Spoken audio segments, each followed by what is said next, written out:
What is up, Buffalo Fanatics?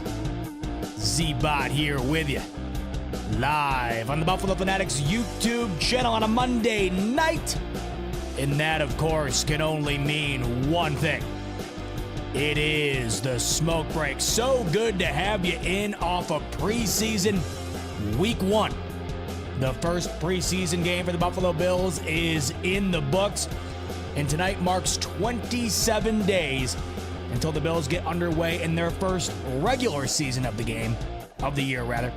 Less than 4 weeks away officially until Bills-Ravens on Sunday Night Football. But in the meantime, we talk about what we saw from Orchard Park, New York on Saturday afternoon as the Bills took on Brian Daboll, Jackson Dart, and the New York Giants in their first preseason game of the season. Bills lose it 34-25. We'll talk about what we saw on the field, who we didn't see on the field. A lot to get into from game 1. Talk about who stood out, who impressed, who did not impress. We'll also, of course, talk more about the James Cook situation, which continues to evolve into this week. The Bills get ready to head out to Chicago. They have a joint practice with the Bears this upcoming Friday. They have a preseason game against the Bears Sunday night at 8 p.m. Eastern. And then tomorrow night, episode 2 of Hard Knocks airs. Can't wait to see what they have in store for us after an awesome episode 1. I'll be sure to recap that episode coming your way Wednesday right here where you're at on the Buffalo Fanatics YouTube channel. Talk about what we saw from that episode. We now have a preseason game under our belt for them to incorporate into it. And I would have to imagine they cannot shy away from the James Cook drama this upcoming episode. As I mentioned, when recapping the last episode, it felt like a love letter to Bills fans. It felt like a love letter to the Buffalo Bills. As we get deeper into the offseason here, of course, training camp done up in Rochester, first preseason game done. I think we're going to see a little bit more of the on-the-field action in the ins and outs in terms of the personnel and how that translates to the field on that upcoming episode, which airs tomorrow, Tuesday, August 12th. So looking forward to that. Looking forward to hanging out with you this evening. Good to have you in. Looking at the comment section, Cody Ben's in the building. Koala is here. Cameron, Steve, Heath, Richie Fresh, and all you wonderful people hanging out here late night on a Monday. And as I mentioned, it'll be 4 weeks exactly. Think about it like this. 4 weeks exactly from right now, we will be having our first regular season episode of the Smoke Break, recapping Bills-Ravens from the previous night's epic showdown. The first Sunday Night Football game of the year, the first Bills game of the year, the last home opener at Ralph Wilson Stadium. Michael coming in. Hey, Z-Bot, love the show. Much love and support. Let's go, Bills. Appreciate you joining in. Michael Dilly's in here. Bill, I am as well. So let's talk about it. Let's talk about what we saw on Saturday. Let me know in the comments what you saw, what you liked, what stood out. Was there anybody in particular that impressed you that you want to talk about this evening? Any particular unit that really shined to you or did not look good to you? Let me know either way. There were definitely some positives, certainly some negatives. Before we even dive into it, we have to, of course, make it known.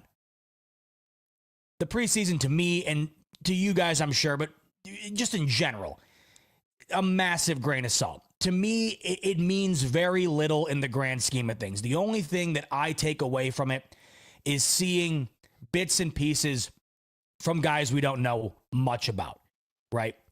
What are we seeing from Deion Walker? Oh, there's a great play, right? What are we seeing from TJ Sanders, right? Or Landon Jackson? What are we seeing from this backup quarterback situation? Stuff like that. But in terms of looking at the scoreboard, seeing the Bills lose 34-25, it does nothing to me. I know some people get worked up over not looking all that great in the preseason. Last year, the Bills went 1-2 in the preseason. Their one win that they did had, they scored 9 points. The Bills would proceed to go into the regular season, win 13 games, have one of the best offenses in football, have one of the best seasons they've put together in franchise history. So there's nothing to worry about. On the other end, the year the Detroit Lions went winless in the regular season, they went undefeated in the preseason.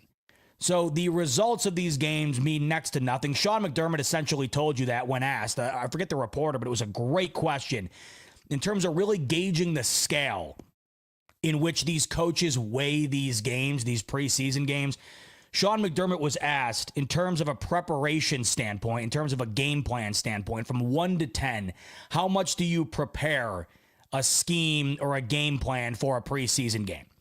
And McDermott said it's close to a 1.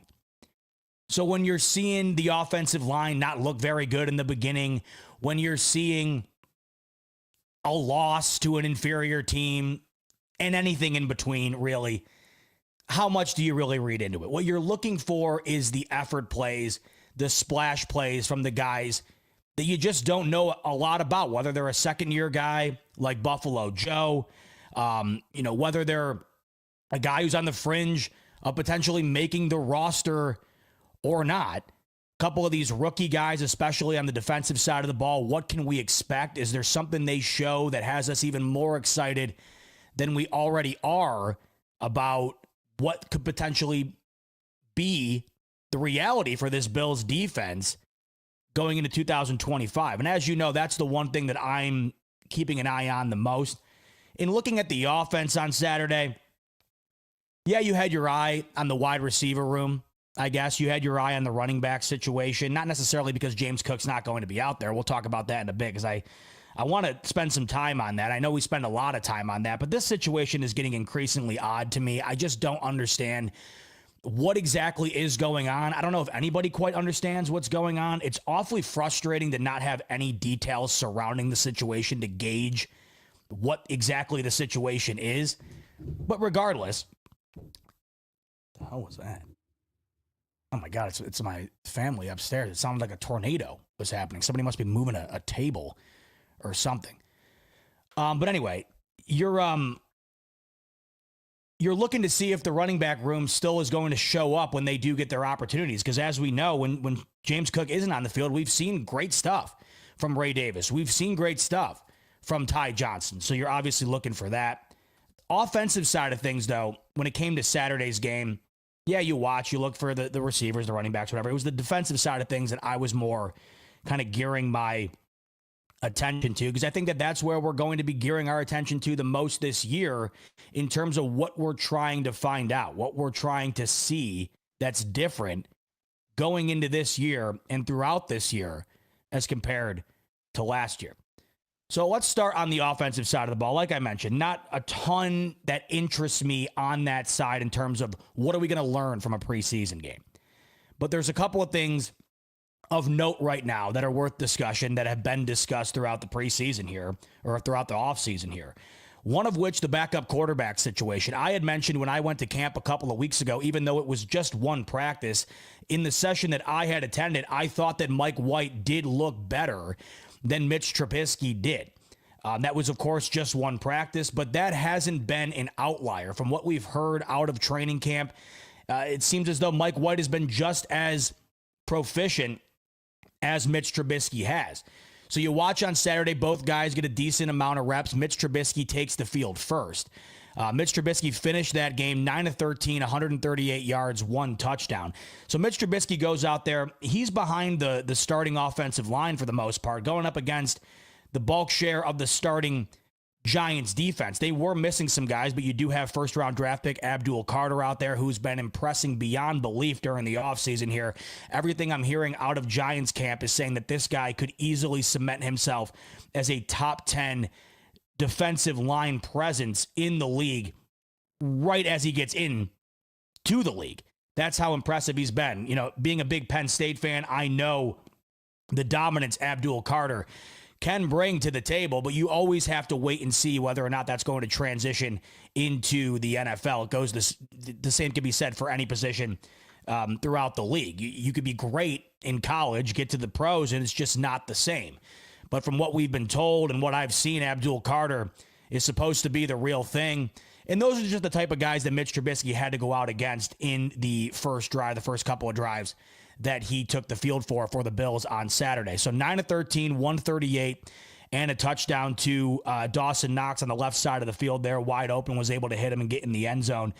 The one thing you notice, the biggest difference you notice between Mitch Trubisky and Mike White is that if you were to remove the jersey numbers, and they were just wearing white blank jerseys with nothing on them, and you were to just turn the game on, Mitch Trubisky's game visually far more emblemizes that of Josh Allen than that of Mike White.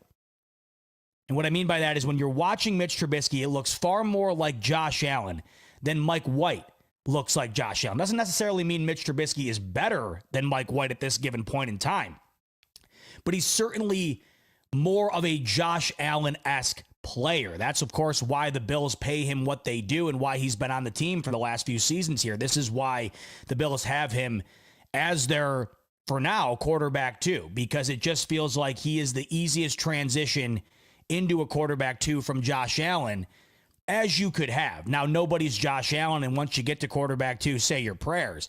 But if you were going to have a guy that could best emblemize what Josh Allen brings on the field from a physical standpoint, an overall body build, and just a similar type play style, it would be Mitch Trubisky. How much that matters, it's up to your interpretation. At the end of the day, what really matters the most is being able to move the ball and put the ball in the end zone. Both of those guys were able to do that on Saturday. I don't know if any one player on Saturday outshined the other to the point where there's a noticeable gap in what you're going to get from quarterback two.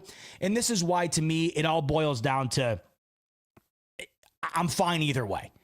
Whatever Sean McDermott and company decide to do at the quarterback two position is going to be fine by me. You know my feelings on this. I know I've gotten crap for it, but because I know it does matter. It's just if we do get to a point where Josh Allen is not on the field for a considerable amount of time, then it's not even. If you're going to get to that point, then the rest of it's moot. The rest of the team is moot at that point.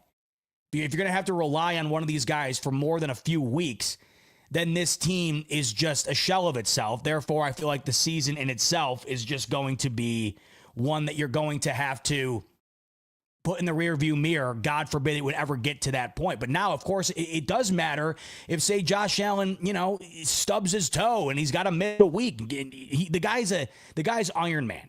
If he can be out there, he's going to be out there. There's a reason why he's got the start streak going. There's the reason why he's been the most reliable quarterback in the league. Him and Patrick Mahomes, since they've entered it, have been the most reliable quarterbacks in the entire league. And that's why their value to their team goes far beyond just their skill level. I think both Mahomes and Allen are tremendous at the podium. They're great at representing the team. I've gone over this time and time again, where they're both just, they're the marquee when it comes to talent on the field and all-time podium guys. But the one thing I think these two guys are underrated in, and that's kind of crazy to say, if you bring up Patrick Mahomes and Josh Allen, you don't really hear the word underrated much. If there's one thing those two guys are underrated in, it's the credit that they should continue to get for constantly being available and constantly being on the field. Now, if it were to ever get to that point, a couple of weeks, I think the easier transition is to Mitch Trubisky just based on the play style of Josh Allen. But I also think that Mike White throws a good ball. He's able to get the ball down the field. He's quite accurate. You're not going to get the same amount of athleticism, but I think what you're getting right now from Mike White and Mitch Trubisky, the difference to me is so marginal that I just don't know if there's a wide enough gap for Mike White to pass Mitch Trubisky in the quarterback two race. I think Mike White would really have to stand out, and I think Mitch Trubisky would really have to take a step down in order for Mike White to cement himself as quarterback two and demote Mitch Trubisky. So as of right now, wouldn't shock me if Mitch Trubisky is penned in as quarterback two heading into the upcoming season. Thought both looked good, but I thought Mitch Trubisky's work was cut out for him right out of the gate. The offensive line for the Bills, the starting offensive line in the beginning of the game, just did not look like they were ready to rock. If that was the Ravens last night and that offensive line showed up the way that it did, it could have been a long night going against that Ravens defense. The offensive line that we have come to love and rely on, the offensive line that has allowed Josh Allen to eradicate turnovers and stay clean, not get sacked, allow James Cook 2,000-yard seasons in a row, allow this offense in general to score over 30-plus points. I mean, the offensive line is the it really is the nucleus right now of the offense. Obviously, Josh Allen, it all goes through him.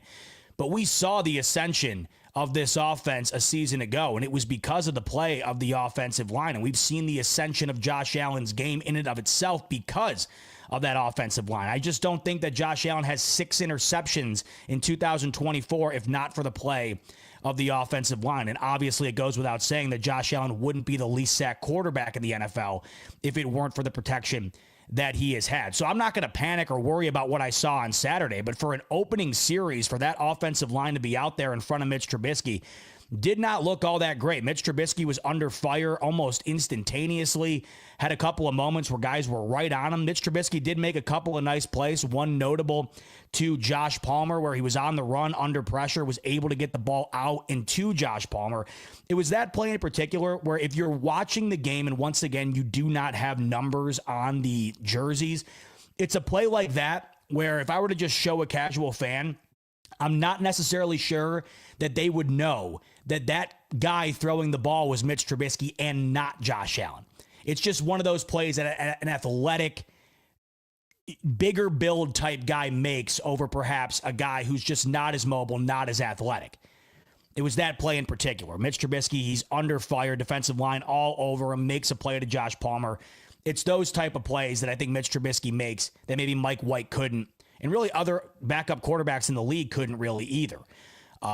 So thought his work was cut out for him. That was definitely one of the, oh man, I'm not loving this right off the bat. If we're talking about gauging starters and guys that are locked in that are going to be playing week 1 and beyond, the guys that the Bills are going to be relying upon, I just thought that the offensive line, if we're talking about a full group, a full personnel group, that didn't look all that impressive to me based on their standards, but certainly not something that I'm going to read into all that much. We have 2 consecutive years here of this offensive line really being phenomenal. Last year, it was the best we've seen in a very long time. It was some of the best offensive line play in the NFL. So I'm not going to get worked up about it. I mean, we know Spencer Brown's been working through an injury, and Deion Dawkins is a vet now going into, what is it, year 8 at this point for Deion Dawkins, which is crazy. So to think that they're probably not going 100 miles an hour on each play is fair to say. You can expect when the Ravens come to town on Sunday Night Football in week 1, they will be ready to rock. They'll be going 100 miles an hour. And at that point, I fully expect this offensive line to be as good as they have been for the Bills the last couple of years here.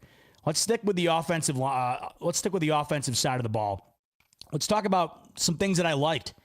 And the wide receiver position, of course, since the departure of Stephon Diggs and Gabe Davis has been a question mark.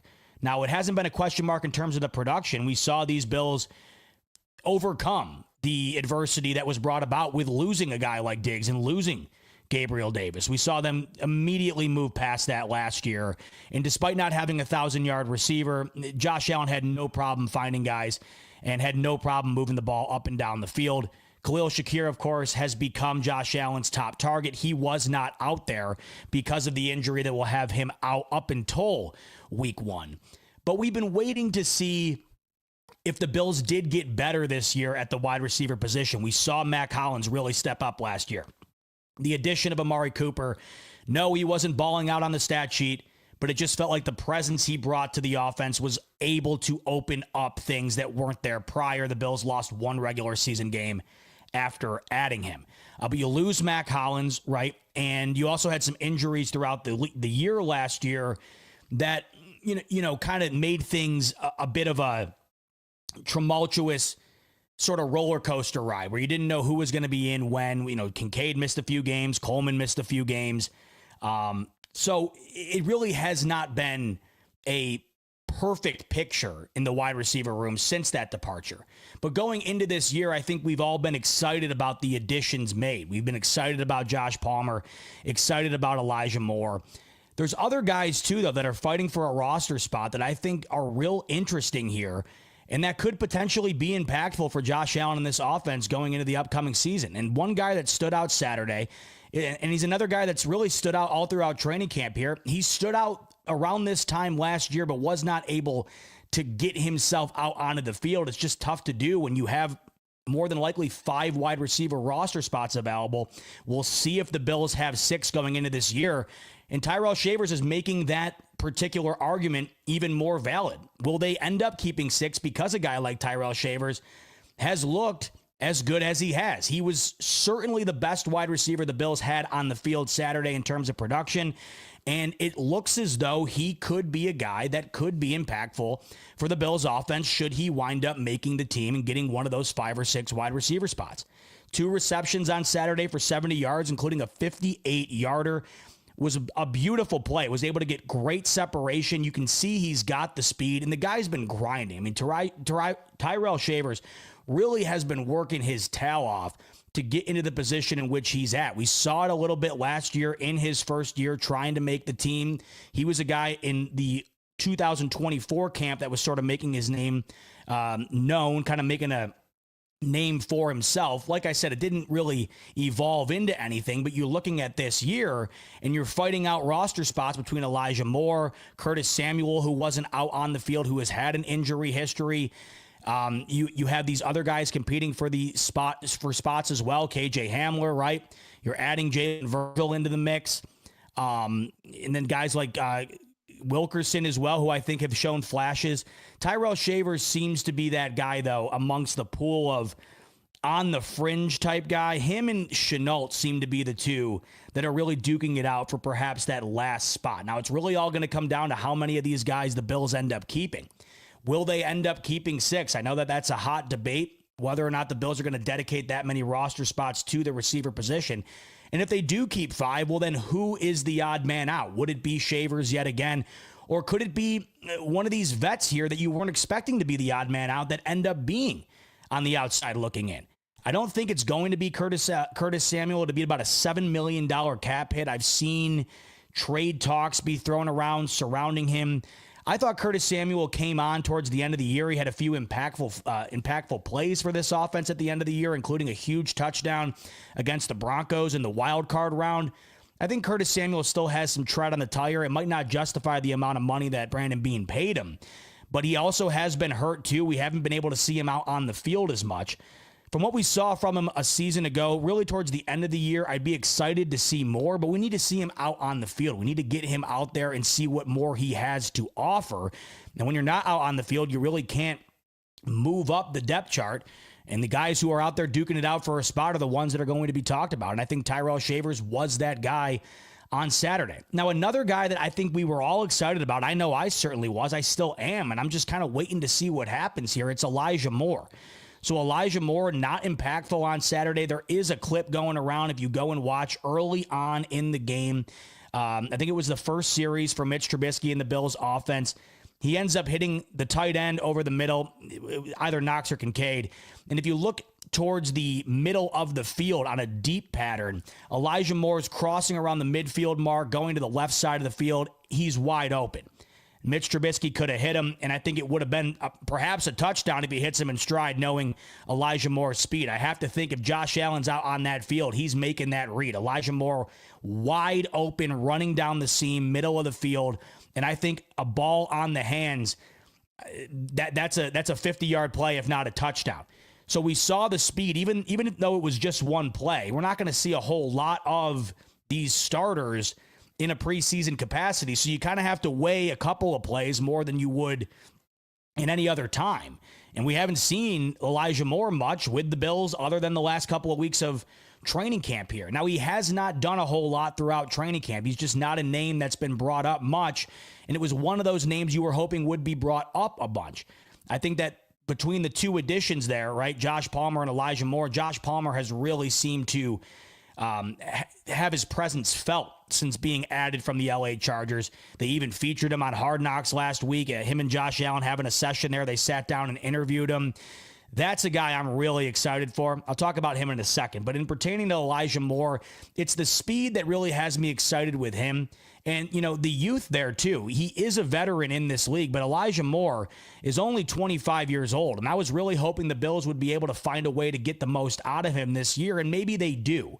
But we haven't seen a whole lot through training camp, and I think we were hoping to hear a little bit more about Elijah Moore throughout the late month of July and early August here to have us a bit more optimistic about what his impact might be on the field this upcoming season. So he was wide open on that play. I think he really demonstrated the ability to blow past his defender and get open. That speed is one thing that he brings to the table that the Bills could certainly use, that they haven't really had a whole hell of a lot of on the offensive side of the ball. But it hasn't really seemed to separate him in terms of the other names in this wide receiver room throughout the course of training camp here. Not willing to knock him off my radar here just because we didn't see production on Saturday and we haven't heard a whole lot out of camp. Like I said, that speed, if utilized, that's a play where if Mitch Trubisky hits him in the middle of the field and he takes that to the house, then I'm probably opening the show up with that today. There's a big difference between going into a preseason game with very limited reps and, not getting involved, not registering any stats, to catching a 60-yard pass down the middle and blowing past the secondary and getting into the end zone. If that were to happen, I think everybody would be talking about, whoa, if Elijah Moore is doing that with Mitch Trubisky, what's it going to look like when Allen gets out there? Whoa, we haven't been hearing a whole lot about Elijah Moore throughout training camp. Now all of a sudden we get a massive bomb touchdown to open up preseason. Look out. I think things changed drastically. I mean, Josh Allen mentioned this about Dalton Kincaid when he was doing one of his offseason pressers here. He said, if I hit Dalton Kincaid on a couple of throws I wish I had back last year, 3 or 4 throws where I think they could have been touchdowns if I hit him. You go back and if Dalton Kincaid catches that deep ball against the Chiefs on 4th down there, the conversation goes from we're waiting for Dalton Kincaid to emerge, to ascend, to really showcase first-round value to, whoa, Dalton Kincaid really made an impact in 2024, and we can only hope it continues to evolve. I mean, Allen basically said the conversation would be different if those plays were made. I know it's just one preseason game, and I know it would have been just one play, but you can't tell me the conversation around Elijah Moore wouldn't be different had that play have been, executed. Not to say it wasn't executed. Mitch Trubisky still completed the pass, but there was a wide open Elijah Moore streaking down the field that if hit on that pass would have opened up a whole other conversation where I think we're sitting here talking about, whoa, let's see what Elijah Moore is bringing to the table. But the wide receiver room right now is awfully interesting. Obviously, Khalil Shakir, that's your staple. That's your main guy. All we're hoping for right now is Khalil Shakir can get healthy and stay healthy. Keon Coleman, what's year 2 looking like? He's finally healthy, banged up last year. He's made it known more than anybody that last year did not go the way that he wanted. He's been working all offseason to ensure that this upcoming year is a different story. We're all excited about Keon Coleman this upcoming year. We know that he has a high ceiling. Can he hit it? He was drafted to be a guy that was going to be a go up and get it type guy for Josh Allen, and we saw a couple of those plays a season ago. There wasn't a whole ton of opportunity for Keon Coleman last year, and when you do factor in the injury, it wasn't the greatest rookie season, especially compared to a really deep rookie wide receiver draft class last year. But we do know the potential is there for Keon Coleman. We do know he's wide receiver 2 right now, and we look forward to seeing what the ascension looks like in year 2 for number 0. And then Josh Palmer, let's talk about him because he only had a couple of opportunities on Saturday and he took advantage. 3 targets, 2 catches. The one thing you notice with Josh Palmer is that he has a really great ability to separate and get open. I go back to Josh Allen saying that he feels as though Josh Palmer has the best catch radius he's ever been around. And there were a couple of things about Josh Palmer that were interesting when the Bills brought him in. It was the ability to catch the ball no matter where it is. It's that catch radius that Josh Allen is referring to. And it is his ability to separate. If there's one of his attributes that seems to stand out above the rest, Josh Palmer is known to be able to separate. And we also know the Bills have had their issues separating at the wide receiver position. They just haven't had a great amount of opportunity down the field for Josh Allen to hit an open guy streaking. And that has to do with the separation that has been lacking on the offensive side of the ball. And it feels as though Josh Palmer could bring that element to the Buffalo Bills. Josh Allen can put the ball in any size window at 100 miles an hour right on the hands. And I think Josh Palmer is going to be a major asset for the Buffalo Bills in 2024. He has been making a name for himself in training camp. I think he's been building that rapport with Josh Allen. And then even on Saturday, when working out with Mitch Trubisky in the first quarter there, had a couple of catches, and he found himself open on multiple occasions, able to cash in 2 catches on those 3 targets. I just do think that Josh Palmer is going to be one of those guys that Josh Allen is going to be able to rely upon this upcoming year. And I also think that he's going to bring something to the table that they have not had really since Diggs left, and that is the ability to go down the field, have a step or two on your defender, and if that's the case, Josh Allen's going to be able to get you the ball. Josh Palmer is interesting because you're with Justin Herbert. You would assume he would have had a better career up until now in playing with Justin Herbert. But the Chargers, to me, have been such an anomaly under Justin Herbert. I don't really know how much to look into that. Yes, Justin Herbert is a good quarterback. The LA Chargers have not been a good team with Justin Herbert, and they have not been able to figure out that offensive side of the ball. Now, Jim Harbaugh certainly doing his best to try to get the most out of that offense, gets them back to the playoffs last year. But as much as I like Justin Herbert and think he is certainly on any given Sunday a top 10 caliber quarterback, that offense under Justin Herbert has been anything but consistent. They rarely put up big numbers on offense, both on the scoreboard and in the stat sheet. So I haven't looked too much into Josh Palmer not being this massive impact at the wide receiver position. And I haven't looked much into the fact that just because he played with Justin Herbert should mean that he should have much better numbers and he should have been much more of a cornerstone on that Chargers offense. I mean, Keenan Allen, who just rejoined the Chargers within the last couple of weeks, he's been one of the better wide receivers in the NFL, but even with his production that he brought to the Chargers, it still never felt as though LA was a real dominant offense. They have not been a threatening offense under Justin Herbert. They've been a good offense, and for the most part, they've been a pretty good team, but they've also at times been a very bad team. And we saw just last year, even with Jim Harbaugh, you get into the playoffs, they are beating Houston early. They are the better team on the football field for 30 minutes, and they wind up getting waxed in the second half and get sent packing. So I don't really downgrade Josh Palmer as a receiver because he didn't produce a whole hell of a lot with Justin Herbert, or at least to the standard that you would think he'd be able to because of the household name that is Justin Herbert and what a lot of people expect from that type of quarterback. Justin Herbert's thrown around all the time as a top 10 quarterback, and like I just said, on any given Sunday, he can be. The difference between Justin Herbert and Josh Allen is seismic. You know, you got Josh Allen, Joe Burrow, Lamar Jackson, Patrick Mahomes. There's a reason why every time you see a quarterback ranking, it's those 4 guys. It just depends on the order. And the reason why the order is shuffled so much is because no matter who you have at 1, 2, 3, or 4, the marginal difference between those 4 quarterbacks is like this. I mean, you're really splitting hairs, and it all comes down to preference, right? Do you like Joe Burrow's ability to be a true pocket passer? He really embodies the generation of quarterback that I grew up on, where it's just so silky smooth, can put it anywhere, can bomb it down the field and really hit guys in stride no matter where they are. He really, to me, is the last bastion of that type of quarterback that I grew up with, where it's Peyton Manning, Tom Brady, Drew Brees. And he still has athleticism. It's just not to the degree in which Josh Allen, Lamar Jackson, and Patrick Mahomes possess. He's more of that pure pocket passer with the ability to, of course, stretch the field and stretch the pocket. So do you prefer that? Or do you prefer Josh Allen, who's going to run over you, and also throw the ball 70 yards down the field? Do you prefer Lamar Jackson, who is going to, wind up finishing with maybe 10,000 rushing yards in his NFL career?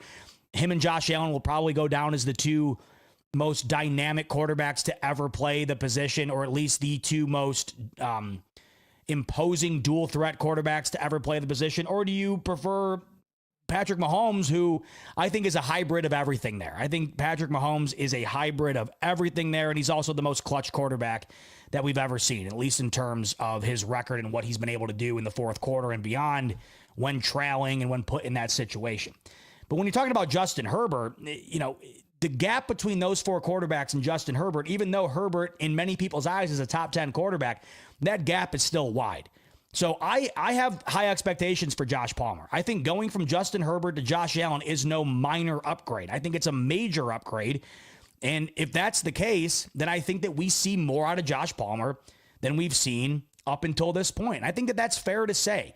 We saw the best year Cole Beasley ever had in his career with Josh Allen. We saw the best year John Brown ever had in his career with Josh Allen. We saw the best year Stephon Diggs has ever had in his career and will have in his career with Josh Allen. The list goes on and on. Is Khalil Shakir as impactful of a receiver on any other team not named the Buffalo Bills or maybe the Cincinnati Bengals, the Baltimore Ravens, or the Kansas City Chiefs? I highly doubt it. I mean, this is what you're getting when you have 17 throwing you the football. And I think with Josh Palmer's skill set, the ability to separate, the ability to catch the ball no matter where it is, I'm excited about it. And I think we saw a little bit of that on Saturday. His ability to get open is something that I think is going to be a real what's the way I'm trying to phrase it? I think it's going to be a really good way to sort of take the load off of Khalil Shakir in a way, because it felt as though Khalil Shakir was the guy you were often relying upon to get open in the middle of the field and sort of create yards after the catch, or be able to just find himself within the pockets of the defense and move the sticks that way. I think Josh Palmer is going to bring that, and I think if you have a couple of guys there who are really good at finding the crevices and getting open, then I think that opens things up even further. I'm looking forward to seeing what Josh Palmer has. You guys can let me know in the comments. I mean, about Elijah Moore, I'm interested here. I'm interested to see. It seems as though it's been a downward trend since joining the Bills. I don't know if that's fair to say, because it's not like it's been a drastic, nosedive on the stock chart. But it certainly hasn't been a bullish run here since he's joined the Bills either. It's kind of just felt in the middle, leaning more towards the lower end. But I don't think I'm willing to be the guy to sit here and say, well, let's just forget we brought him in, or let's just forget that, he possesses, an incredible amount of speed that currently is not on this offense. He's only 25 years old. And throughout his entire career, I mean, we talk about Josh Palmer not doing all that well with Justin Herbert, or I don't want to say not all that well. It's just, he wasn't a top tier wide receiver with Justin Herbert.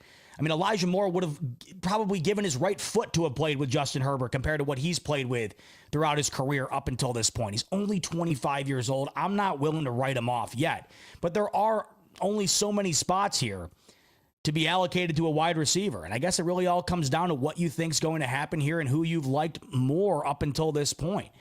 But as of right now, obviously the three starting wide receivers, Khalil Shakir, Keon Coleman, Josh Palmer, and then are they going to keep 5? Or is it going to be 6? I keep hearing, maybe they can trade Curtis Samuel. Yeah, maybe they could. But who are they going to find as a trade partner that's going to be willing to take on the cap hit that Curtis Samuel possesses? I mean, it's going to be about $7 million. There's going to have to be a team real desperate out there to be willing to take that on. And yeah, could Brandon Beane just move off of Curtis Samuel and take that cap hit? Sure, we've seen him do that in the past, but I think it makes it tougher to do. And I think if the wiggle room between one guy and another is very small, I think you probably lean towards keeping a guy like Curtis Samuel because of the financial investment. So you add him, I would say, into the 4th spot there.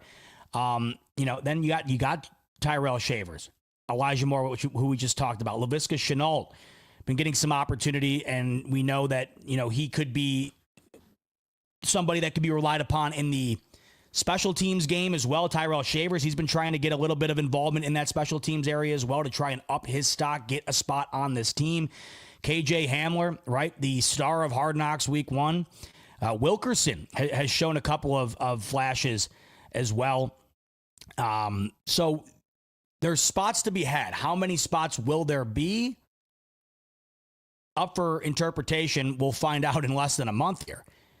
But right now, I think you feel good about the core of the wide receiver room, and at least I know I do. If we have a healthy Shakir, I feel great about that. I really do feel good about Josh Palmer. I felt good about Palmer going into Saturday. I feel even better now just seeing him get a couple of nice plays in. Once again, it doesn't really mean a whole hell of a lot, but he's had a really nice camp up until this far. And I've also really liked the attributes that he was going to be bringing to the Buffalo Bills. And when you do add a couple of nice plays in the preseason game without Josh Allen being out there, I'm not going to discount it.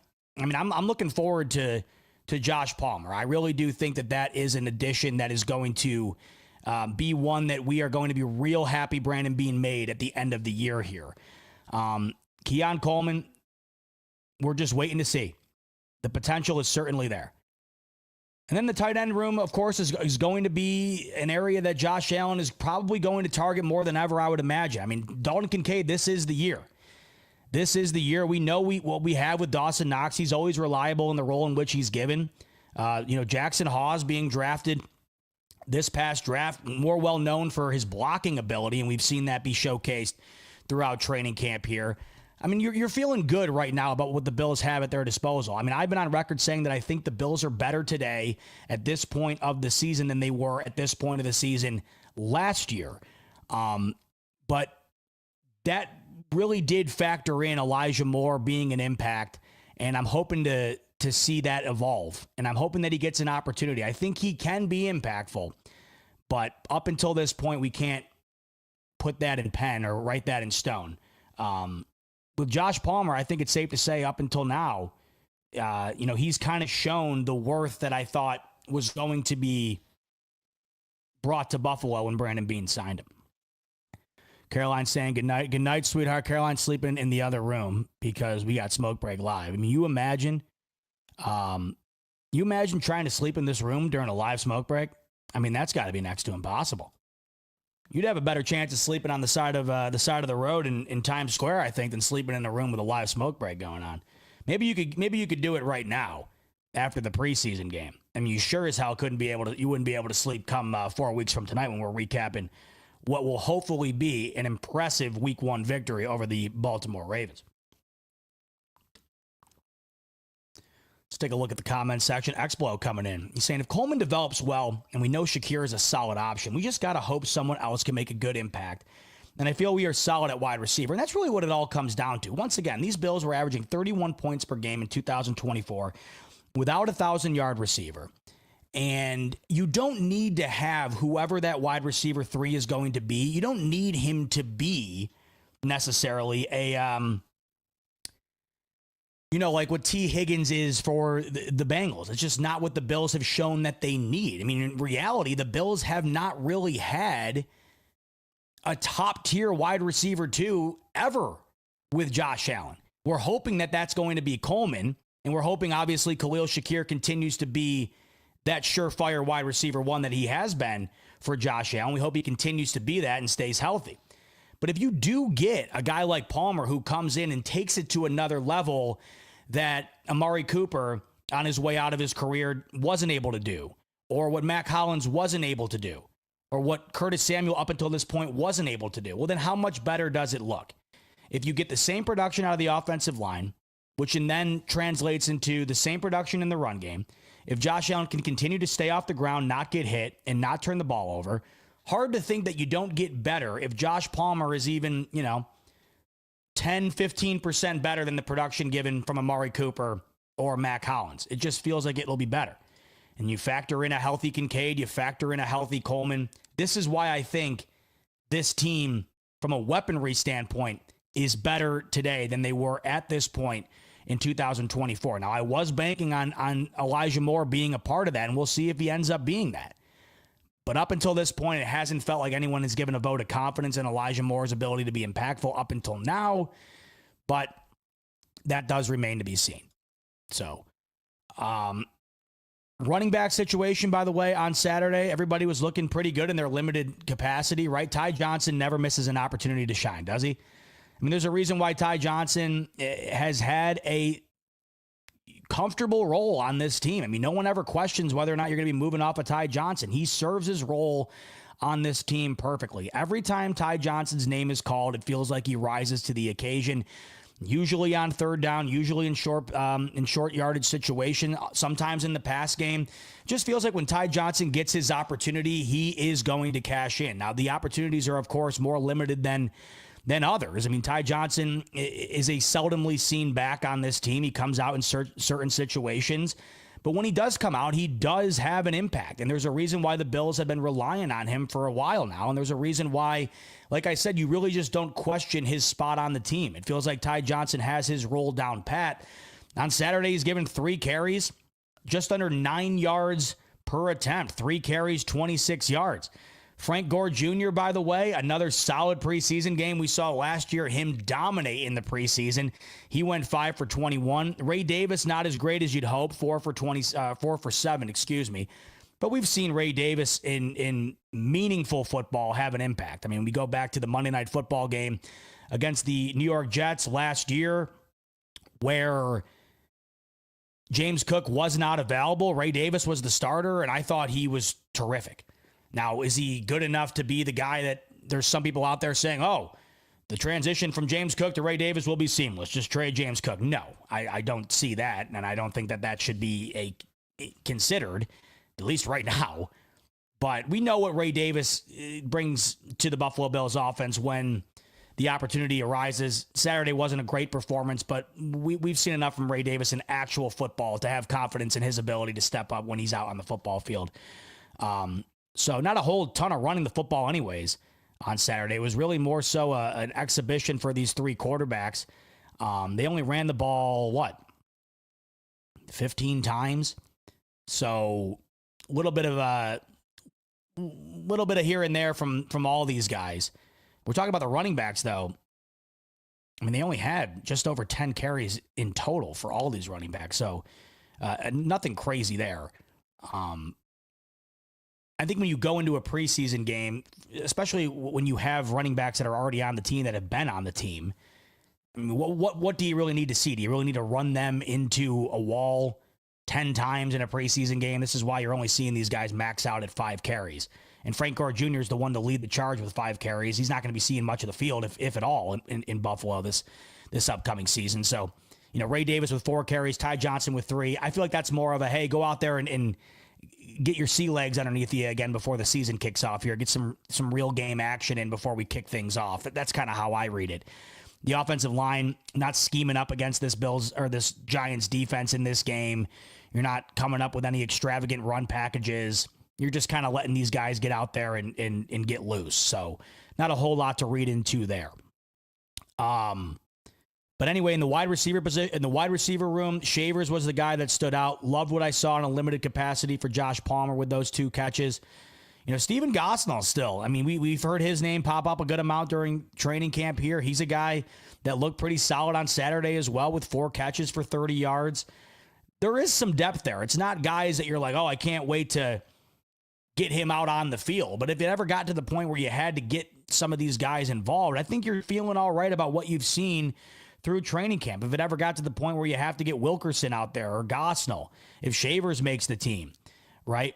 You've seen some flashes from these guys that have you optimistic about, hey, maybe there could be something there. But the wide receiver position is going to be one that, much like last year, we're going to look at under a magnifying glass and say, hey, how many guys are they going to keep? Who are they going to keep and why, really?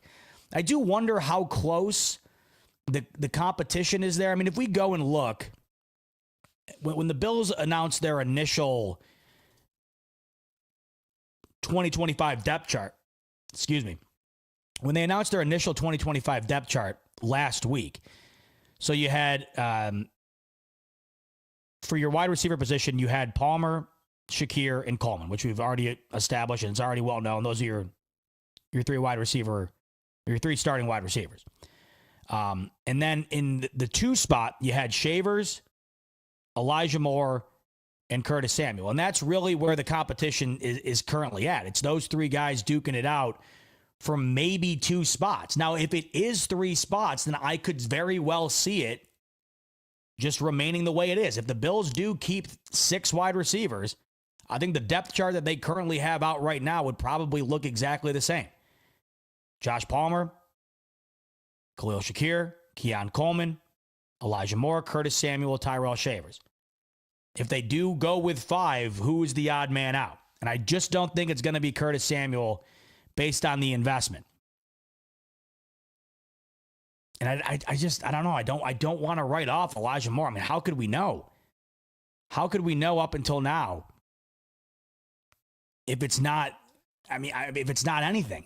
At 25 years old with the limited quarterback talent that he's played with and the speed that he has, I don't know if I'd be happy to hear that he didn't wind up landing one of the wide receiver spots. I'd at least like to see a little bit of it. But If he does end up not getting it, then it would have to be for a good reason, I would imagine, right? Certainly. And it's not like these jobs are unearned. I mean, if they end up moving off of Elijah Moore, if they only go with 5 and he's the odd man out, then it's obviously for a good reason. But I'd be disappointed in that just because I had high expectations that he was going to be able to come in and kind of steer the path his career has been on. I just felt like who he's played with up until this point, there's no way it couldn't have had an impact on his production. It's just, I'm pretty sure last year he had the worst target to catch ratio, but he was playing with a smorgasbord of quarterbacks throughout the season. How could it ever be sustainably good when you're playing with constant erratic quarterback play? I just felt like, I felt like that would be an afterthought and he'd find his legs with Buffalo. It's not off the table. We'll see, but the wide receiver position certainly an interesting one at that. Every time I come on here, by the way, my nose, it's just unbelievable. I don't know I don't know if it's me talking and my mustache hits my nose. It's like it's got poison ivy on it every dang time I come on here. Itching me like crazy. It's not like during the day I'm just like this, just itching the hell out of me every time. My mom said something to me the last time. She's always itching. I'm like, yeah, I don't know what the hell the deal is. God, pisses me off. Sorry. I don't know why. All right. Let's transition to the defensive side of the ball, which, of course, I have had my eye on all throughout the offseason. I'm sure you have as well, and it's going to be a focal point this upcoming year. If the Bills' defense is going to ascend, this team in general is going to ascend. It's just how I feel. You're 3 points shy of a Kansas City Chiefs team in the AFC Championship. You're 3 points shy in that game from being in the Super Bowl. You allow 32 points to a Kansas City Chiefs team who was incapable of scoring over 30 once throughout the entire 2025 season. If you're able to keep the Chiefs sub 30, the Bills should be able to win. I mean, I've often been of the mindset that if the Bills can keep the Chiefs at 24 points or so, like they've found the ability to do during the regular season, if they can do that in the postseason, I think we finally see, if not for anything else, an AFC Championship banner raised in the new stadium. We'll see about a Super Bowl banner. We got to get there first. But I would love to see an AFC Championship banner at the minimum be raised on opening day in 2026. And in order to do that, the defense has to step up and has to take a step forward. And the Bills have done a lot this offseason to try and ensure that they have the best possible chance to take that step forward.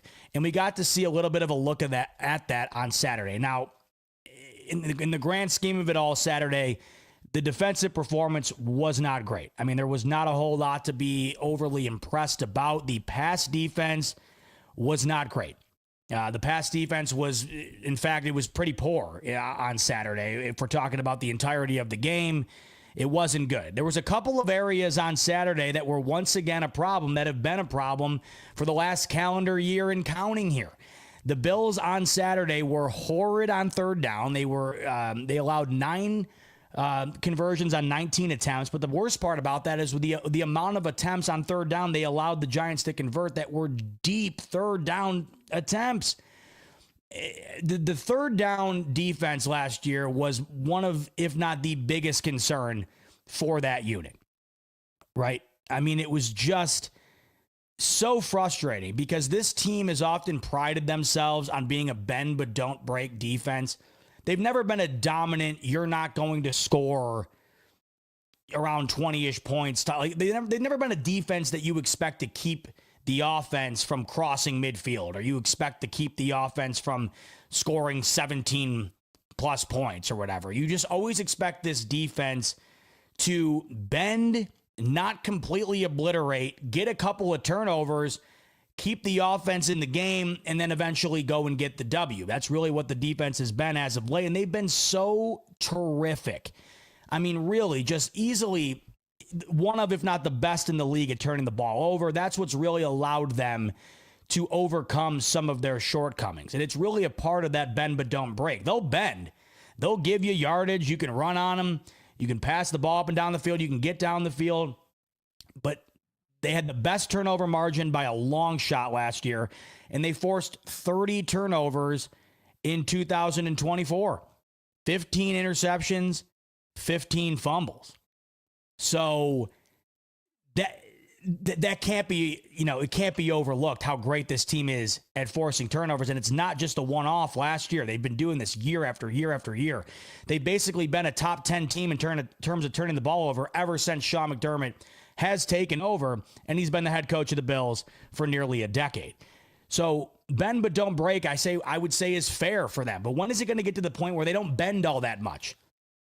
You're not just satisfied with not breaking. You don't want to see as much bend. And once again, I feel like the less this Bills defense bends, the more likely they are to find themselves playing in February. I'm not saying that you can't be tweaked a little bit. I mean, it's just the way it goes. In this modern day, you're playing against Lamar, you're playing against Mahomes, you're playing against Burrow. I'm not expecting this defense to go out there and pitch a shutout. But what I am expecting is for this defense to finally make a couple of additional plays that have not been made in the past that are going to allow an all-time talent on the offensive side of the ball to finally capitalize on this Super Bowl window that they've been in that will not be around forever. The turnovers have been an amazing and huge crucial factor in their ability to allow this team to win games. I could only imagine what this Bills team would look like under Allen if you were to eliminate half those turnovers and they were just an average team defensively at turning the ball over. It would be way worse than currently being talked about. Way worse. But once again, it's not an outlier. They've done this every single year. Last year, better than ever, of course. Maybe that would be the outlier in terms of the sheer size and the number of turnovers forced. But we can expect this Bills defense routinely to force turnovers.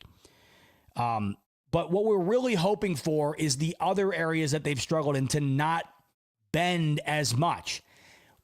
One of the worst ways, I think, to go from bending to breaking is allowing teams to get bailed out on third down. I think you go from a bend but don't break defense to a bend to the point where you're broken a bit defense if you're allowing teams to convert on third down after getting them into a 3rd and 9 or longer situation. And it felt like oftentimes last year, just because the Bills defense had you in a really tough spot on 3rd and long did not mean that drive was over. It just felt like you had to hold your breath every time because we just kept seeing conversions. That was happening again Saturday. Now, I'm not going to put stake into that on Saturday. I just don't really care about the Bills' inability to stop the Giants on third down on Saturday. I don't really care about that. But it just brought it again to my attention. It's one of those things that absolutely has to improve this upcoming season if the Bills' defense in totality wants to improve. It's not that I'm concerned or mad about it happening Saturday. It was more so something that was brought again to my attention from last year, where I refocus in and say, yeah, that's one of those areas that needs to be corrected and improved. I've often said that the Bills defense needs to get about 10% better. They need to get about 10% better overall for this team to finally move past the hump of the AFC Championship or the Chiefs or whatever. With the Bills offense being as good as it is, with Josh Allen's playoff numbers being as great as they are, I don't think you need to reinvent the wheel, and I don't think this defense overnight needs to turn into the Legion of Boom. I just think that they need to, if we have a health meter, that we're playing a video game and we have a health meter and it goes from 1 to 100, I just think the Bills need to knock that meter up about 10 points for this team to finally go from where they've been to where we want them to get to. I think in a significant way to knock that number up a notch is to get better on 3rd and long. And it was just one thing that was pointed out yet again on Saturday. One other thing that stood out too, that was just something that drove me absolutely insane last year, to the point where I remember saying a few times last season, if I was an opposing offensive coordinator going up against the Buffalo Bills, I would run a screenplay every drive or every other couple of plays until this team proves to me that they can shut it down. I don't know what it is about the screen game and this defense that is just opposite ends of a magnet. I don't get it. I mean, it just propels. The screen game, for whatever reason, is a major Achilles heel for this defense. And there was kind of a marriage of those two concerns on Saturday. It was like 3rd and 14 for the Giants. They ran a screen play to the left side, and it was a first down, 14 yards on a screen play on 3rd and 14. How many times last year did it just feel like there was another screenplay? There was another screenplay. I think it might have been the Dolphins game where they were running them well. Like Mike McDaniel would run a screenplay every now and then, every couple of drives, and it would work well every time. And I remember thinking, why the hell does he not keep running it? He wouldn't do it again. He wouldn't go back to it. Everything else they were doing just wasn't working all that well. I kept thinking, why not just keep doing it? I've yet to see them really stuff it at the line or like just keep it to a couple of yards. Just one more thing that on Saturday, once again, I'm not like, oh my God, did you see in the preseason, the Bills can't stop the screen. It was more so, yeah, that reminded me again of last year. And one of the things that stood out to me last year where I'm like, man, why is it that the screen game just continuously seems to ravish this defense? So one more thing that stood out to me. There's nothing more frustrating than having a team backed up and they just dink one a yard in front of them and let the running back just run into an open field and move the chains. It is just mind-numbing. You're in a huge game, right? You're in a massive game. You got whoever, I don't care. Let's say week 1, you got Lamar facing a 3rd and 10, and here comes the snap, and Lamar dinks it off to Derrick Henry, and it's a first down. Hopefully that's something that can be corrected. I don't know what it is. I don't know what the exact reasoning is behind them not being able to stop that particular play all that well, but it stood out again on Saturday. The Giants ran it a few times, and the one that stood out to me the most was that 3rd and long there where they were able to get the first down quite easily. Once he got the ball off and got the ball to the running back, it was just open season to get to the sticks. All right, let's talk about the specifics on defense, by the way. So if we're talking about the collective effort on Saturday, the collective overall performance on defense wasn't all that great. Secondary didn't look all that great. The pass game in general defensively did not look all that great, but there were some areas that were that did have you optimistic, that did have you saying, all right. I thought in general, the defensive line play was notably good. They did not register a sack, and I know that that's the one thing you're going to focus in on the most when you're talking about how well did the defensive line play should translate into X amount of sacks. They did not register one, but you could tell watching that game, they were getting some noticeable pressure, and there was a couple of moments where it felt like they had a sack and it just got missed. I mean, TJ Sanders had Jackson Dart ready to be put up on a billboard, and he missed him, and that's when he hit that touchdown down the left side of the field at the front pylon of the end zone. But you had some moments throughout that game where it felt like guys were getting in the backfield. They weren't able to land any of them, but it did feel like the upfront pressure was noticeable. I was able to see on that D line just the ability to sort of dictate the line of scrimmage to some degree. Where it was noticeable was in the run game. The Bills defense, despite their struggles against the pass game in Saturday's preseason game, despite their struggles against the pass, the Bills were exceptionally good against the run game that the Giants brought to that game on Saturday. I think the Giants ran the ball 25 times for less than 80 yards, and they don't have a weak running back room by any means. You still got Devin Singletary there. You have Tyrone Tracy. They have a pretty respectable running back room there, and I thought that for the most part, the Bills defense did a really good job stopping the run, and that, of course, has a lot to do with the intermediate defensive line play, and I also feel real confident about what these Bills have going on at the linebacker position, which we'll talk about in a second, because that, of course, is huge in the run game as well. But when we're talking about the D front, thought Ed Oliver had a couple of good moments. I thought that Joey Bosa in a limited role, you could just tell. So Joey Bosa lined up on the near side. If you're watching the broadcast, there were just a couple of moments where Joey Bosa looked really good off the snap, really quick, really fast. And no, he didn't get his hands on the quarterback. But if you go back and watch Joey Bosa's reps, It felt like he was winning against his man, backing the lineup, backing his man up towards the quarterback and getting inside of the backfield. That's what the Bills need. Not every great rush or not every great defensive rep is going to result in some massive game-altering play, whether that be a sack or a strip or whatever. It's that consistency of backing up the offensive line, making it uncomfortable for the quarterback, closing in the pocket. The more you do that, the more it just creates a tougher outing for the offense. And it just felt like the D-line was doing a pretty good and consistent job of that on Saturday from what I saw from the guys that are going to be out there the most.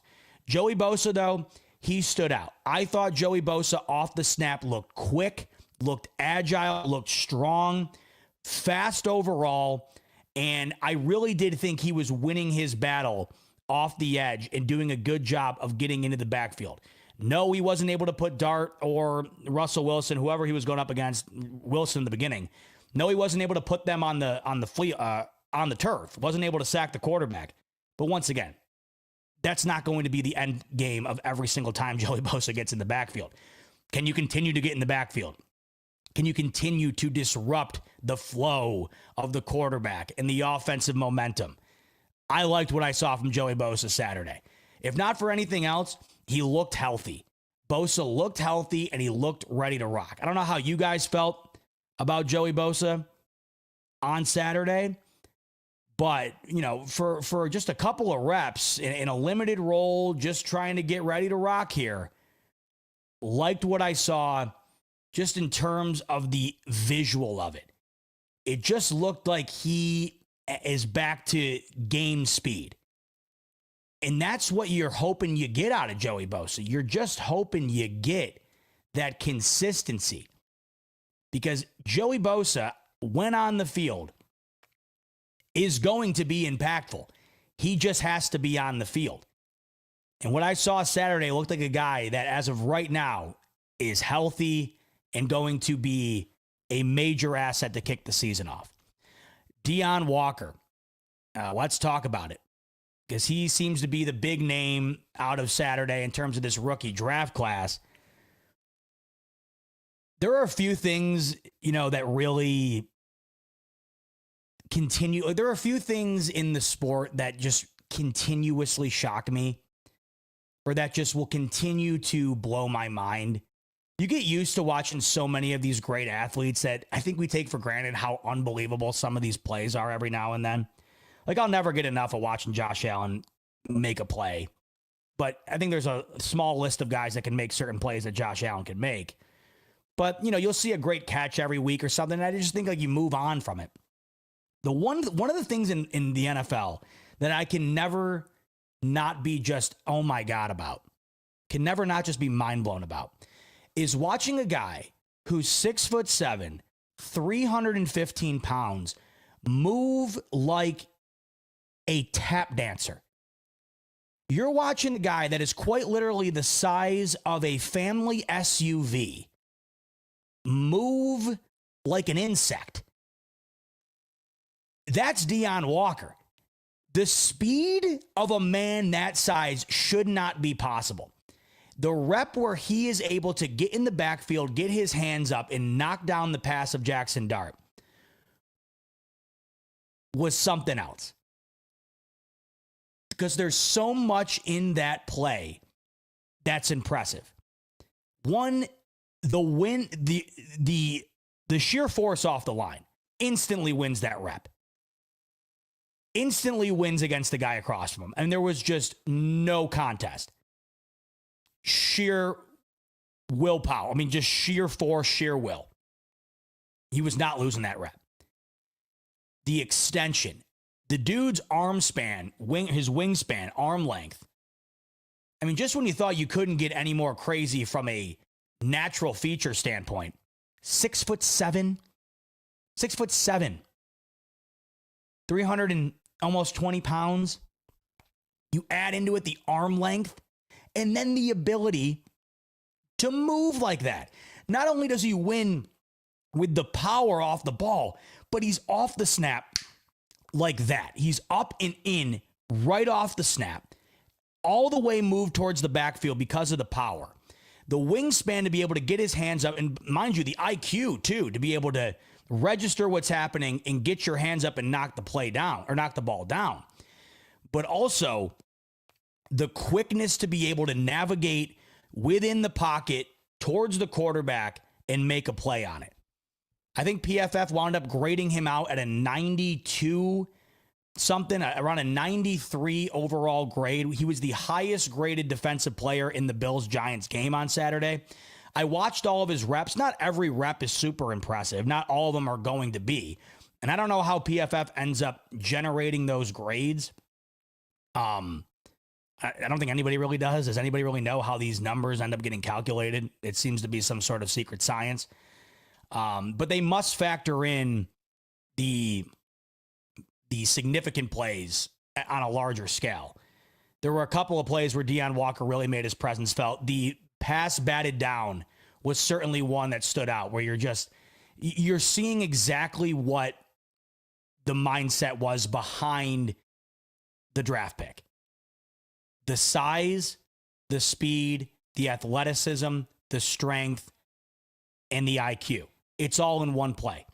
The speed off the line, the power to win the battle with the offensive lineman, the quickness to be able to get around and back into the backfield, the arm span to be able to get your hands up and knock the ball down, and then, of course, the knowledge, the IQ to make that play, as opposed to, lowering your head, trying to make a play that's not there and allowing the ball to get off.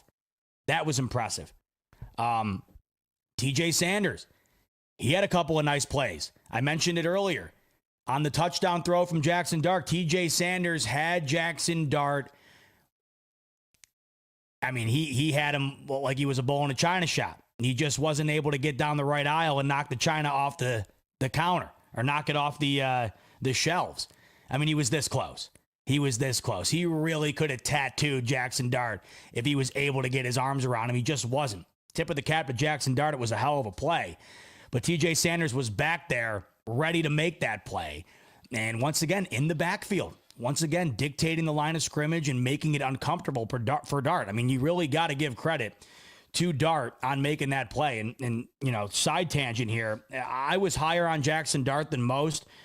I've watched a good amount of him at Ole Miss. I think Lane Kiffin's one of the more underrated coaches in college football. He's one of those guys who speaks his mind, and he's kind of he's an outspoken guy, and he's had his history. He's had his run-ins with guys like Nick Saban and whatnot in the past. And so sometimes I feel like Lane Kiffin kind of gets written off a little bit. I think he's a hell of a coach, and I think in terms of his offensive prowess, some of the best in college football.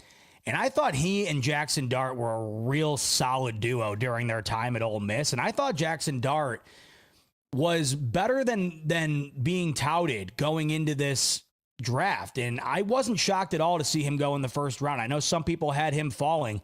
I wasn't stunned to see the Giants move up to grab him. And when you see a guy like Brian Dable wanting to go up and get that guy, and you're hearing that Jackson Dart seems to be Brian Dable's guy. I've heard a lot of positive things about his interactions with Dable, because we know from Hard Knocks last year, the ringer Brian Dable puts these rookies through in terms of their knowledge, testing their overall quarterback IQ.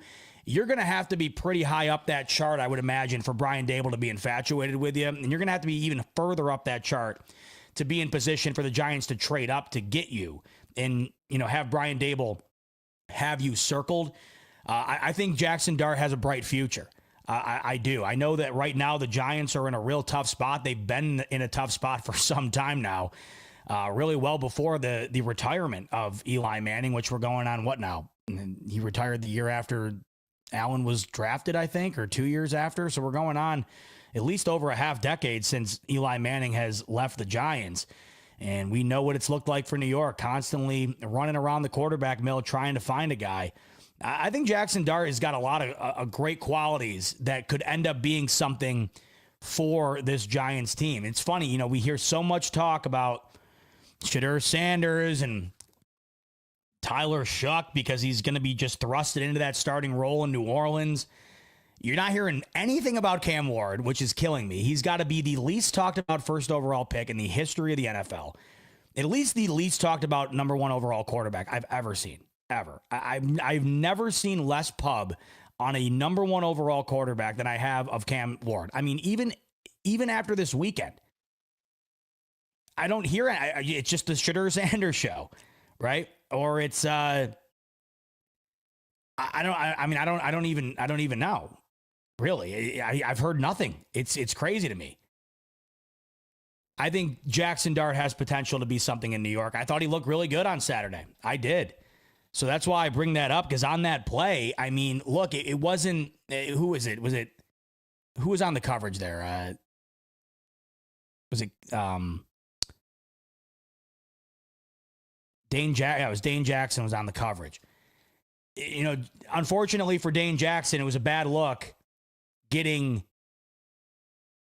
that highlight play made on your head top. Because the one play that every Giants fan right now is watching till they fall asleep, then waking up and watching it again, is Jackson Dart hitting that pass down the left sideline at the pylon right on Dane Jackson. But Dane Jackson didn't play it terribly. He had decent coverage. The receiver just got a step on him. It was a hell of a throw by Dart. And you also had TJ Sanders right in his grill. Right in his grill. He was able to shake him off, get out of that, and hit that throw. So, TJ Sanders on that rep, though, I mean, that'll come. The sack will come on that at some point. You just love to see, hey, your first opportunity in real live action, getting back there and making your presence felt. That's why I was just impressed by that throw, because I think the majority of rookie quarterbacks in their first action would not have made the throw that Dart made there. I mean, credit to him. But that was a hell of a play by TJ Sanders, and he had a couple of moments throughout that game where I thought he looked real solid. And this is what we want to see. I mean, this is really what we're signing up for here, right? This is what's got us excited. Seeing flashes from Dane Jackson, seeing flashes from TJ Sanders. I mean, this is what you want. This is what we're hoping for. I've said it so many times throughout the offseason, with the amount of darts thrown at the dartboard by Brandon Beane, one or two of them got to hit. And if they do, it could be all the difference. And I think we saw some real solid performances out of these rookies, most notably TJ Sanders and Deion Walker. I mean, I also thought that in terms of the secondary, who did not have a great day, if there's somebody that did seem to have a solid outing in that unit, it was Jordan Hancock. Jordan Hancock, drafted out of Ohio State by the Bills this past draft here, I believe in round 5, and more of a utility secondary type player where he can play both safety and corner, which is a benefit to Sean McDermott, who's going to be able to utilize him however he sees fit. And I thought Jordan Hancock had a pretty good outing on Saturday. If we're kind of factoring in how weak the pass defense was for the Bills, he seemed to be somebody that had a pretty decent day. It just felt like the rookie class in general looked pretty good. I know Landon Jackson, he's getting a lot of heat after Saturday. He had an offsides penalty that negated an interception by Jordan Hancock. He did look a little slow off the line. There was a rep where he gets engaged by the offensive lineman of the Giants and falls down. Did not have a great outing. Did not really do anything notable. And it's felt like throughout the training camp here, he really hasn't had a ton of highlight reel reps. We haven't heard as much about Landon Jackson as we have about Deion Walker and TJ Sanders. I was really high on Landon Jackson. I think he's got some special qualities. For as much as I'm excited about the good I saw from the rookies, I take it with just as much of a grain of salt as I take the bad that we saw from the rookies. It was his first outing out there. I still think the potential's there. He seems to be the one rookie right now that did not answer the call Saturday to the point where you're having, a bunch of positive talk surrounding him post game. We'll see if he gets another opportunity this upcoming Sunday against the Bears and is able to cash in. Big Papa's coming in. Landon Jackson will need time to develop, be patient. And all these guys are going to need time to develop. And once again, that's a benefit to the amount of guys that the Bills took here, in addition to the vets. Now, speaking of those vets, like I mentioned, Joey Bosa thought he looked great. Michael Hoyt, you're forgetting a little bit about Michael Hoyt, right? Because Joey Bosa, already a household name, already a well-known vet in this league. All of the additions made in the draft, Landon Jackson, TJ Sanders, Deion Walker. You're forgetting Michael Hoyt was the first guy that Brandon Beane signed this offseason. And one of the reasons you might be forgetting him beyond the other names added is because he has to serve a 6-game suspension. So I think it's easy to lose the fact that Michael Hoyt is one more guy that's going to be battling it out on that defensive front.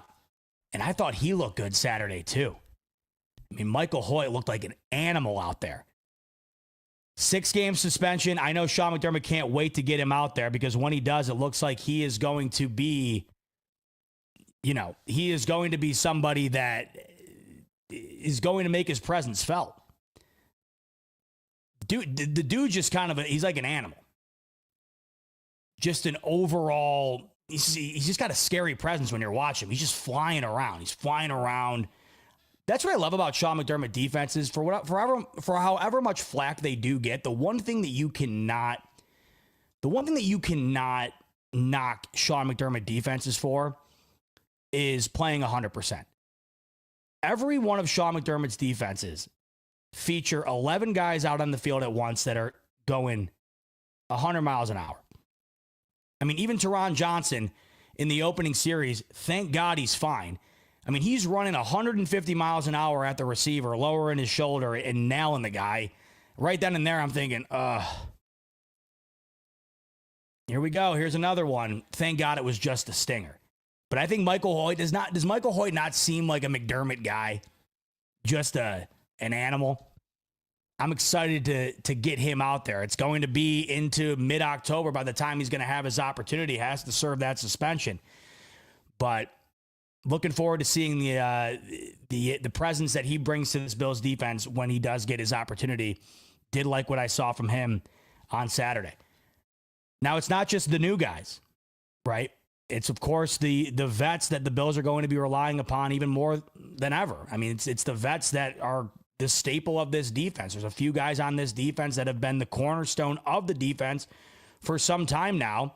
And whether it be health or age, sometimes you're concerned about the ability to continue to have their, whatever they bring to the table, whether that be in the secondary, up front, or at the linebacker position. Let's talk about the linebacker position. Matt Milano wasted no time. We've been hearing coming out of camp that Matt Milano looks like he is back to vintage Matt Milano. And we know that vintage Matt Milano is an all-pro linebacker in the National Football League. We know that when Matt Milano's healthy, it really doesn't get a whole hell of a lot better in the middle of the field. And from what we're hearing, Matt Milano's healthy, and he is flying around the field.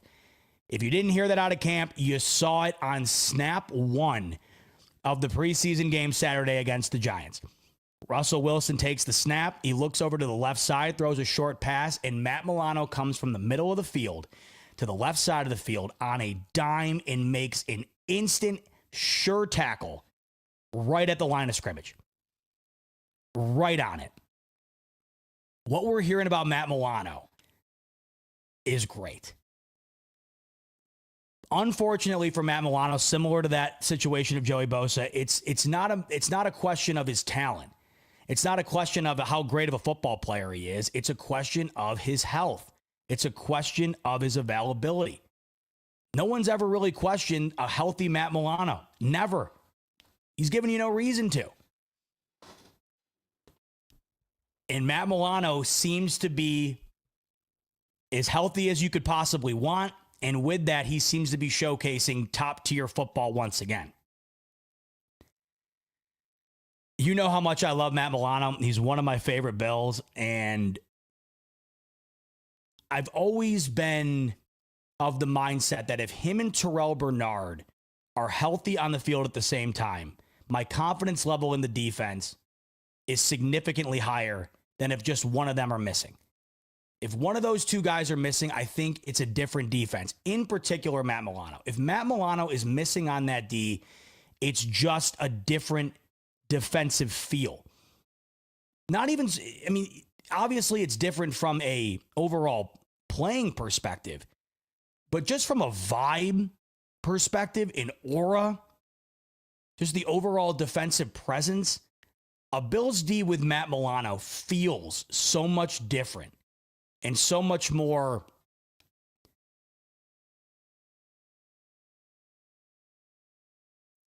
what's the word I'm looking for?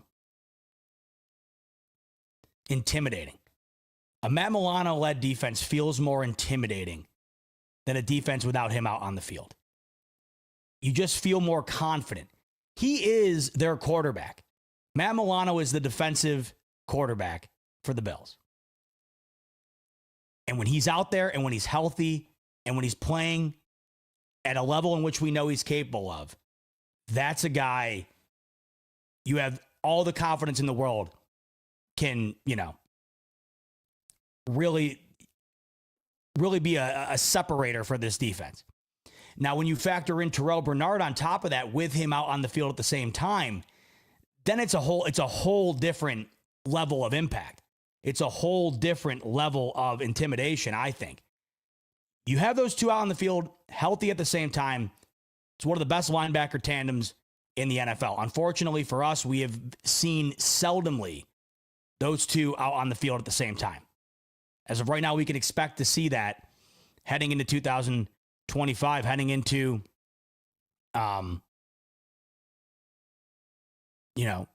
September 7th, which is 27 days away and counting. It's not just the new guys, right? It's the health of the guys that you have already been relying on. When Christian Benford's not healthy, it's different. When Matt Milano's not healthy, it's different. When Terrell Bernard's not healthy, it's different. Taylor Rapp, Teron Johnson, all of which have had their injury run-ins. But you have a healthy Milano, a healthy Bernard, a healthy Christian Benford. Those are the guys that are going to be the catalyst. And then you add the surrounding pieces that are new, whether they be the rookies or the vets. That's where I think we start to see that ascension for this Bills D. But it was great to see Matt Milano right off the bat. First snap of preseason game 1. Boom. Right on the ball, making a Matt Milano style play. Love it. Speaking of linebackers, the health is the one thing we always bring up with this D. I just spent some time talking about it. How much time have we all spent talking about the health of the Buffalo Bills defense? And how much time have we spent saying, yeah, if that Bills-Chiefs divisional game 2 years ago would have featured at least one starting linebacker, then maybe things would have been different. If the Bills defense was even halfway healthy in that divisional game, maybe the Bills find a way to finally beat the Chiefs in the playoffs. I feel good about the depth right now, not only throughout the entire defense, but within the linebacker core as well. Something the Bills have not had. And I think right now you feel better about the linebacker depth than you have in some time. And that's a good thing because of the injury history in which the linebacking position has had for these Buffalo Bills. You've just time and time again, year after year, have found this Bills team run into an injury issue at that position. And right now, I think you're feeling pretty good about the depth at linebacker. Obviously, you're feeling great about the idea of Milano and Bernard being out there together. But when you're talking about the depth right now at the linebacking position, you can't help but bring up Buffalo Joe Andreessen, who, of course, initially was just a great story. A guy from Buffalo who winds up making the team. A guy that goes from off the street to in a Bills uniform. A guy who grows up going to the stadium as a fan, a lifelong Buffalo native, a lifelong Bills fan who becomes a Buffalo Bill. It's like a Hallmark movie. And so you're just infatuated with the Joe Andreessen story, but it's becoming more than just a feel-good story. Buffalo Joe, there's a reason why he is wearing a Buffalo Bills uniform over pads as opposed to a sweatshirt in the stands cheering the team on. Dude's a dog. Dude's a guy, man. I mean, he really is. And I look forward to seeing the opportunities that he ends up getting, because I thought he looked good Saturday, and I think he continues to progress. I think he has you feeling better at the linebacking depth than you have in previous years. I think he's ticking more towards the linebacker 3 on this team than he's ticking towards a guy that you'll remember as a feel-good story because he's a Buffalo native who wound up making the team. I mean, I genuinely feel that Joe Andreessen is a very serviceable depth piece for this linebacking position. I really do. I think that Joe Andreessen is more than just, hey, so cool that guy made the team type guy. I think he's becoming a guy. And once again on Saturday, I mean, he's a McDermott guy. And I think McDermott, when he was talking about Joe Andreessen, when he was sort of defining him, I think he called him, I think he just called him either he's a football player or he's a football guy. As if to say, like, he's a dog. I mean, he's just a guy that's out there, not afraid of contact, seeking out the contact. That's the one thing I think that's great about him. He has a really good feel for the ball. He has a really good feel for getting after the ball carrier. Really good vision, it seems like, and he really does possess a level of physicality you wouldn't factor in for a guy that size or a guy that, you know, was just basically, once again, just taken off the street and walked onto the team. Right? And then Dorian Williams, too. I mean, you look at the linebacking situation, and I think you feel good about the pieces beyond the mainstays in Milano and Bernard. I think you factor in Joe Andreessen's potential impact. You factor in Dorian Williams, and we've seen Dorian Williams have real game reps. Of course, with the injuries last year, we saw Dorian Williams out there, and he was more than serviceable, I would say, in stepping up for the injuries at the linebacking position for the Bills in 2024. You feel good about the depth. And I think overall on the defensive side of the ball, you just feel good about the depth more than you have in a while. And if there's one thing that you were hoping that could improve, that might not be the most notable thing or the most like, oh, we're talking about this each and every week and how it translates out on the field, how it translates to out on the field. Because you're hoping you don't have to talk about this. You're hoping you don't have to talk about the guys deeper down the depth chart. But unfortunately, we've had to do that year in and year out with this Bills D, and you just look around. I mean, the Tre'Davious White edition, it's already playing a role. Maxwell Hairston gets hurt in training camp. Tre'Davious White, newly added back to the Bills this offseason, goes from somebody you were thinking might just be a feel-good story once again, where you're just thinking, oh, Tre'Davious White's back, so happy to have him. The best smile on the team. Everybody loves him. So great to have Tre'Davious White back and be a part of another run at the Super Bowl. You go from that to, oh my God, Tre'Davious White's looking phenomenal. He might win the job over Hairston before he got hurt. Hairston does get hurt, and now you're feeling good about having Tre'Davious White shoring up that cornerback 2 role. It goes from an addition made by Brandon Beane where you're like, oh, is this another Micah Hyde situation where it's just, oh, great to have you back. Excited to see you on the sideline, and we hope we can get you a ring, to, wait a minute, is this going to be fruitful for the Buffalo Bills D? And you could argue it certainly already has. How much different would you feel right now about the cornerback 2 position with Hairston getting injured here in the preseason? How much different would you feel if you haven't seen Tre'Davious White show shades of vintage Tre'Davious White? And how would you feel if he wasn't on the team at all? I mean, it would be different. So that's certainly, part of it. Cole Bishop now, right, going to be relied upon at that safety position now that he's healthy going into year 2, but you still feel good about DeMar Hamlin as a depth piece, right? Jordan Hancock, newly drafted. You're feeling good about his depth role in the secondary, whether he needs to be plugged in at corner or plugged in at safety, depending on what ends up popping up and what's needed. The defensive line, it's just littered right now. It's littered with depth. You've never felt better about the overall amount of guys available to be out on the field if and when necessary. You got your core guys that you're starting things off with, but then you look down the list, and like I said, you don't have Michael Hoyt for 6 games, but he'll eventually be out there. You have TJ Sanders, you have Deion Walker, you have Dwayne Carter, AJ Epinesa, who when he's out there seems to make plays. That I think more so than ever, AJ Epinesa is one of those guys not out there every single snap, but he gets after the quarterback more than just about anybody on this team.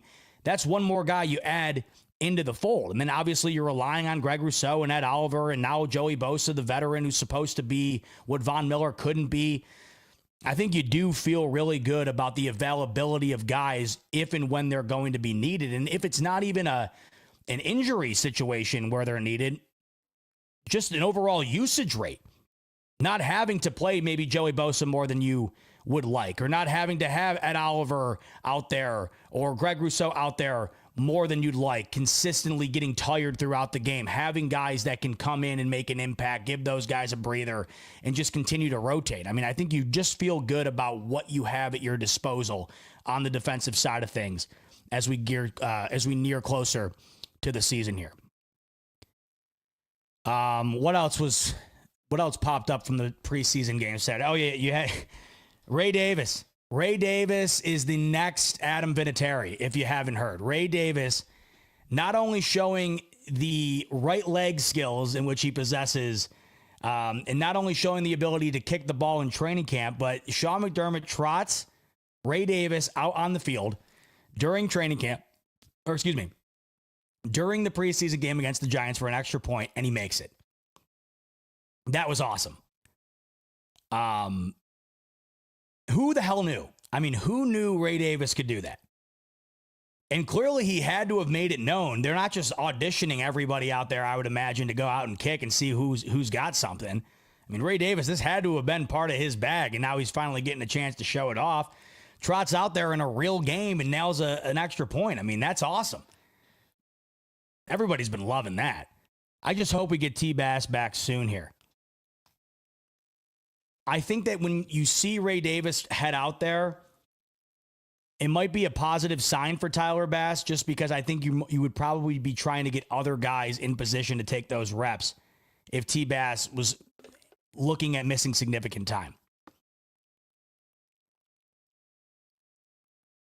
Who knows? I mean, we haven't seen a whole lot of T-Bass. Just really hoping he's healthy, because I just think it's a massive difference going from a guy that you've relied upon for a while now to inserting a new guy in there. But yeah, Sandman saying, can Ray Davis play cornerback too? Well, hell, might as well give him a chance. Seems like he can do a little bit of everything. Ray Davis must have won the punt, pass, and kick competition in his hometown, wherever he was playing his youth ball. Remember those competitions? The punt, pass, kick competition. Those just were always really good at showing you the best athlete in the school. There was always a guy who could throw well or kick the ball. To be able to do all of them, that's just an overall. Once again, in McDermott's words, like that's a football guy. Or in other words, that's a dog. I mean, that's just an athlete. That's a well-rounded athlete. Punt, pass, kick, to be able to do all 3 of those. I mean, you're able to pretty much do everything that a football team would require of you, regardless of where you are out in the field.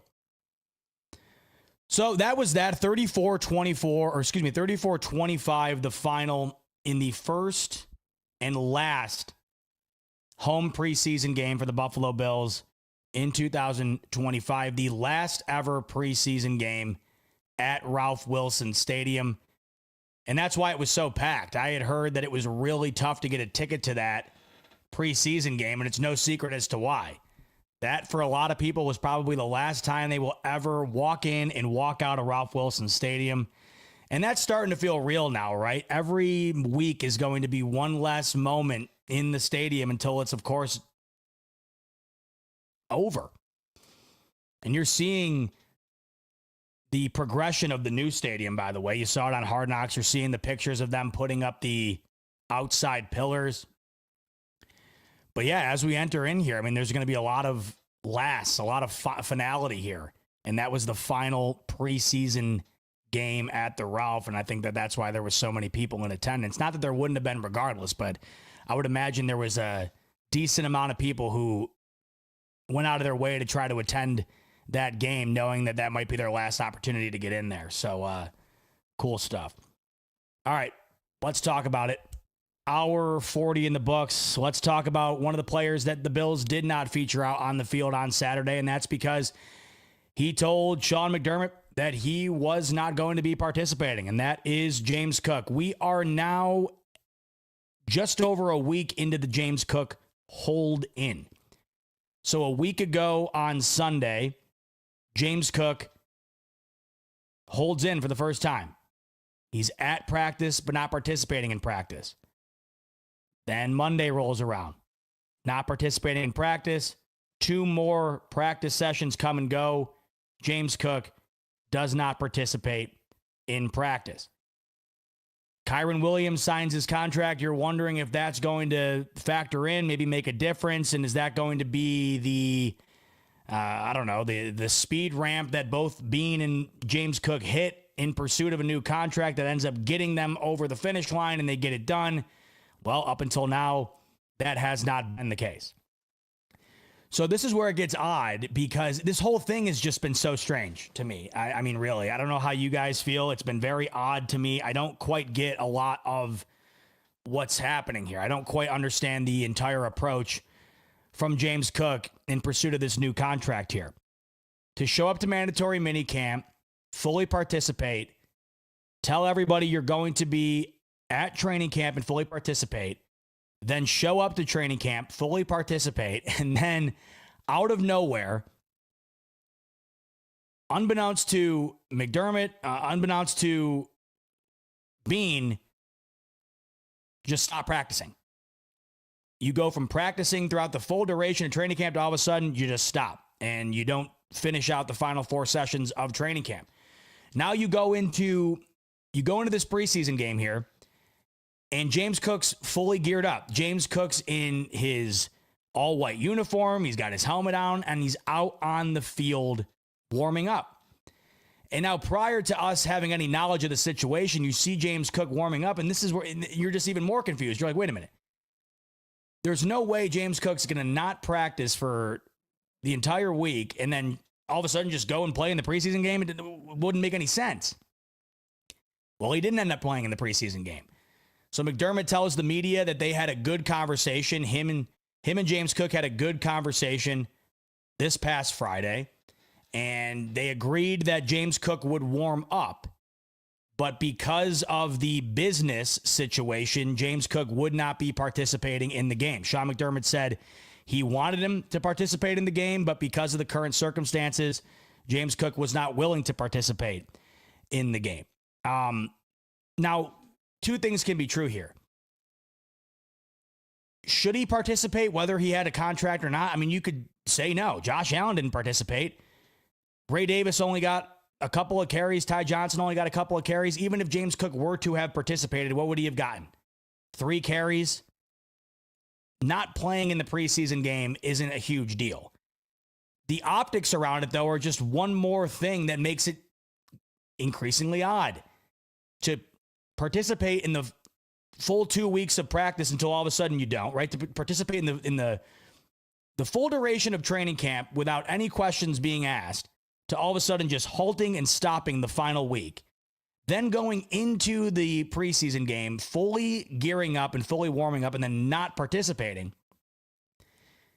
Everything surrounding this is just like, what is actually going on, right? You hear reports that they're close on a contract, but how close could they really be?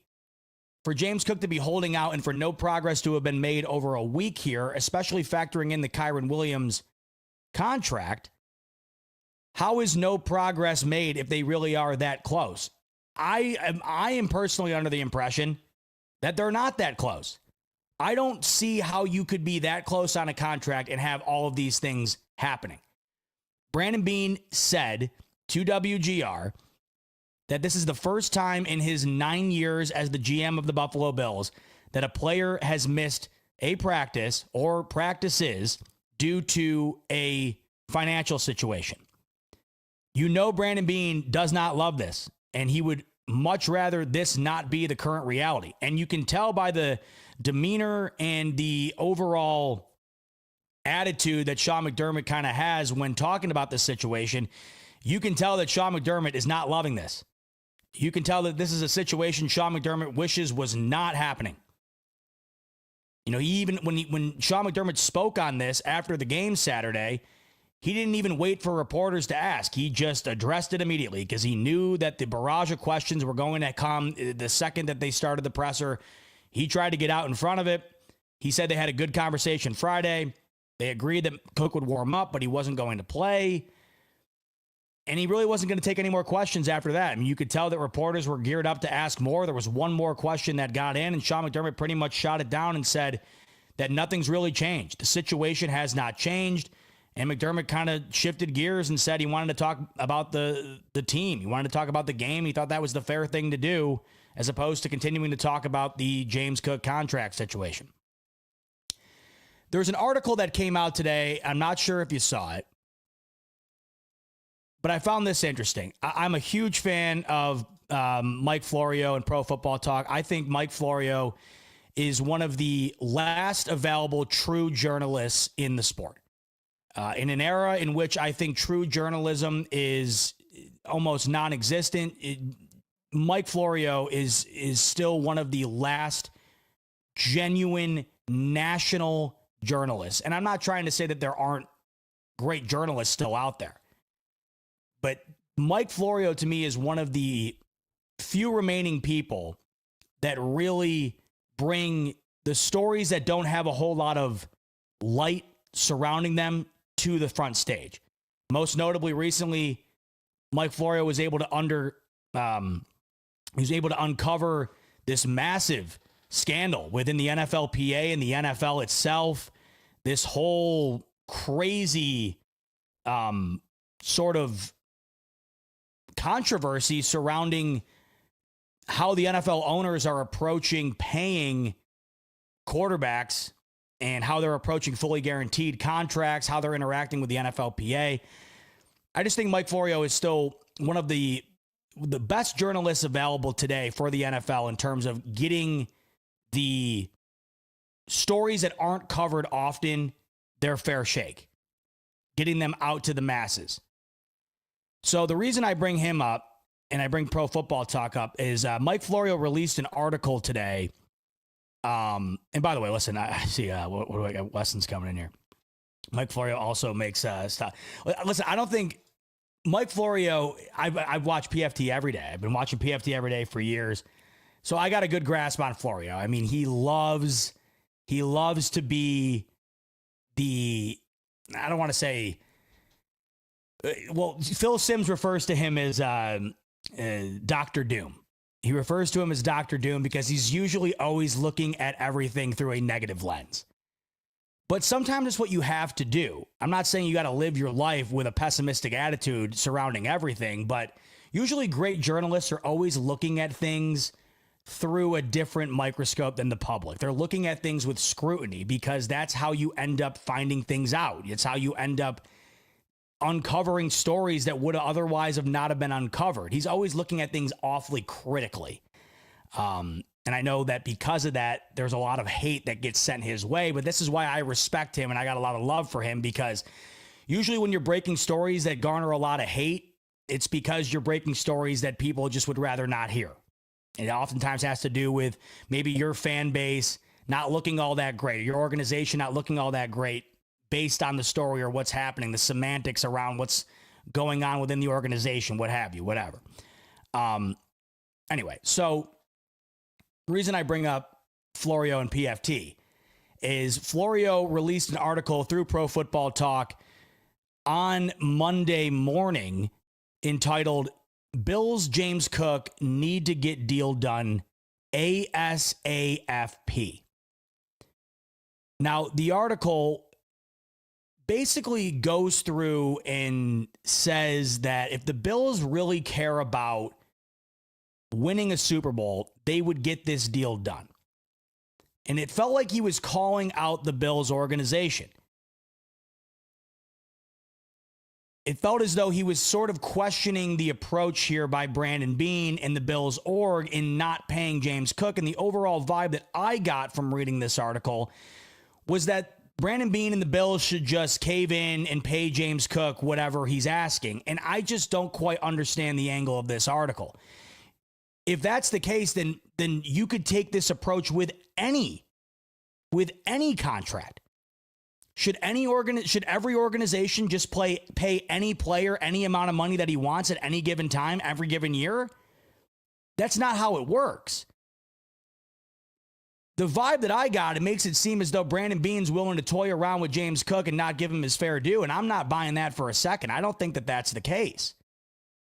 There's a quote from the article that says, quote, "Like most teams, the Bills fear they won't maximize dollar-for-dollar value by giving a market-level deal to a running back.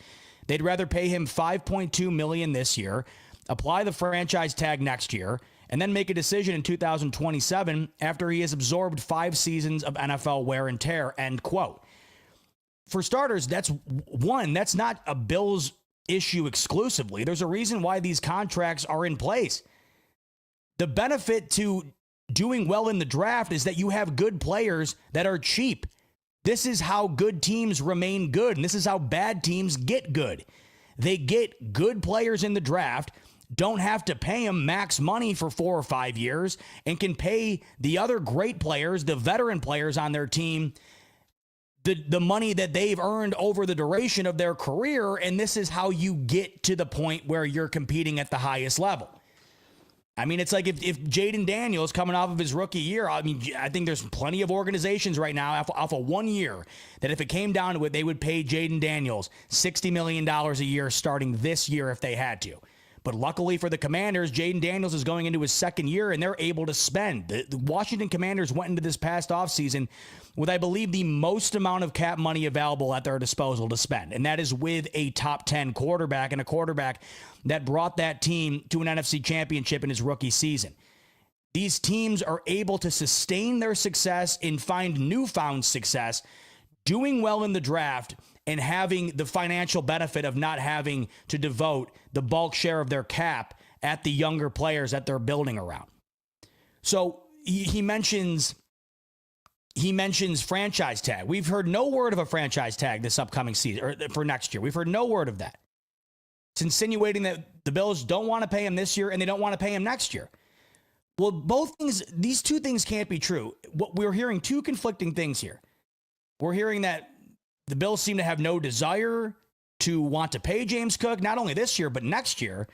We're also hearing reports that they're this close on a contract. We heard Tom Pelissero and others say that the Bills are not as far off from a contract with James Cook as many might think. It can't be both. If they're close on a contract, then there's no way that there's consideration of a franchise tag next year after this coming year. And based on how disgruntled James Cook has been, do you think a franchise tag is going to fly next season? He's already holding out in year 4. You don't think he's going to take it to another level if they try to franchise tag him a season from now? What I don't understand about this whole angle on this is that every organization is faced with these decisions, and you can't simply say that this player deserves whatever they're asking for because they just came off of a good season and you're in a Super Bowl window. We have no idea what James Cook's asking for. What if he's asking for $20 million? Then Brandon Beane's just supposed to give him $20 million because, hey, I want that, so give it to me. I've never gotten the impression that Brandon Beane does not want James Cook on the team. I've never gotten the impression that he doesn't want to extend him. There has got to be something within this contract dispute or this contract negotiation that has these two at where they're at currently. And I don't think it's because Brandon Beane's trying to either not give James Cook a contract or is trying to substantially lowball him from his value. What really lost me was when Mike Florio and Phil Simms were on Pro Football Talk this morning talking about the contract situation. And they were essentially saying that the Kyren Williams contract should not be factored into James Cook's situation because Kyren Williams took more of a team-friendly deal. I personally can't align with that mindset. Kyren Williams' overall production since he was drafted has been awfully similar to that of James Cook. Both running backs are heading into year 4. Both have very similar numbers. And Kyren Williams just got a contract that made him the 7th highest paid running back in the NFL. It's not like Kyren Williams took a team-friendly deal that has him paid in the middle of the pack when it comes to running backs. The $11 million a year deal that Kyren Williams just struck with the Rams, $23 million guaranteed, that deal made Kyren Williams the 7th highest paid running back in the NFL.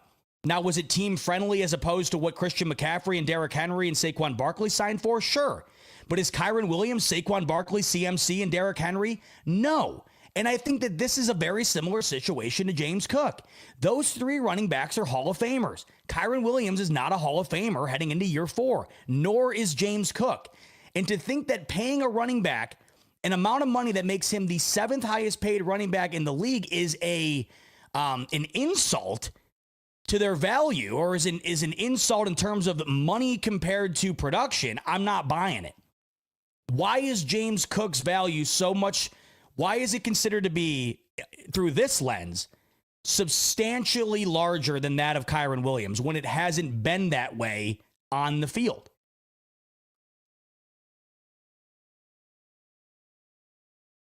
I'm just a little bit confused about the mindset here to where the Bills are all of a sudden the bad guys in all of this. I don't see it.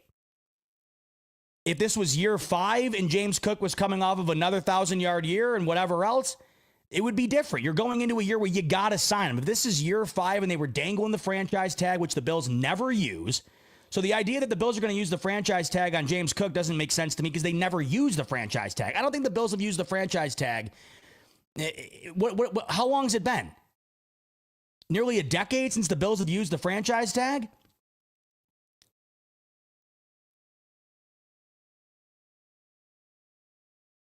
If he was going into year 5 and a contract had to be struck right now or the tag had to be dealt, I would understand completely this idea of what are you doing? Just do it. What are you doing?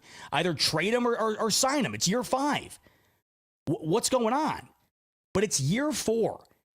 James Cook had 20 touchdowns last year to lead the league. The 2 years prior, those numbers were drastically lower. I don't understand this idea that all of a sudden the amount of money James Cook wants is the amount of money he should get. End of story. I don't think it waves a bad light on the Bills organization, or I don't think it puts their Super Bowl window in jeopardy to be having a contract negotiation with a player who's heading into year 4, who you could argue may need to prove another year of high caliber football compared to last year's season to earn the amount of money he's after. Now, once again, it all comes down to the amount of money that is desired in this situation, which nobody seems to know. If James Cook wants $12 million and Kyren Williams got 11, and Brandon Beane's willing to allow this whole circus to go down and continues to allow it to go down into the season, then this is where I'd have a problem with Beane. Because if we're going to get into the weeds here over $900,000, then I just don't see how this is beneficial to the Bills organization. But this is where I feel like we're not talking about $1 million gap here. I just don't think we are. The original rumored number for James Cook was $15 million. That would instantly make him the 4th highest paid running back APY, right behind the other 3 guaranteed Hall of Famers. It would also make him more higher paid than Jonathan Taylor, who I think we can all agree is the staple of the Indianapolis Colts offense. And if Jonathan Taylor is removed from the Colts offense, they're lucky they score in the double digits more than half their games this upcoming season. This is not to diminish the value of James Cook, but it's more so to question whether or not $15 million or more should all of a sudden just be thrown on the table willy-nilly because James Cook wants it. A lot of us want a lot of things. And I wonder, that mindset would not fly in any other professional setting. If I was at a job and I was doing really well and I was still under contract and I walked into my boss's office and said, hey, I want X amount of money, he's not allowed to counter back and we're not allowed to find a way to get to a middle ground? What if I'm asking for an exorbitant amount of money that just doesn't make sense for the company's finances? I should just get it because I want it? But once again, this is where not knowing the amount of money that is desired and not knowing where Bean is at and not knowing how far they are off is making this so much more confusing. I mean, at the very least, I wish we would have gotten a leak that I wish we had gotten a leak that Brandon Bean had offered a deal of a certain amount of money and it was denied by James Cook. Then we would have a ballpark. But to me, I have a really tough time believing that Bean offered like $12 million, or excuse me, I have a tough time feeling that Bean is like within $1 million here and it's just not happening. I have a tough time feeling as though if Cook wanted 12, Bean wouldn't be willing to do it. So is Bean at like 8 and the offer is ridiculous to James Cook and he's like, I'm not even going to bother. Then I would understand it completely from Cook's angle too. Because if Kyren Williams is getting 11 and Brandon Bean, for instance, is trying to give him anywhere from 8, 9.5, 10, then I would completely understand James Cook being like, look it, Kyren Williams and I, our production awfully similar. We're heading into year 4, both of us. You could argue both of us have a very similar impact on our offense. You should match me at least with the contract offered to Kyren Williams. Maybe James Cook's also feeling, I'm better than Kyren Williams. I had over 1,000 yards on far less carries. I should be getting more. Okay, then maybe Brandon Bean comes to the table with 12, but is that not enough? Like, we just don't know. There's several different angles of this story where I would lean to one side or the other depending on what the number was. If Brandon Bean was sub 11 million, I'd be on the side of James Cook. If James Cook's above 12 million, I'm leaning more towards Brandon Bean the higher that number goes. But I feel like clearly the Kyren Williams contract is not satisfactory enough for James Cook because I just feel like Brandon Bean would have gotten that done. There's no way Brandon Bean can look at the contract given to Kyren Williams and know that he's going to get James Cook for less than that. It's just not going to happen. It's just not going to happen.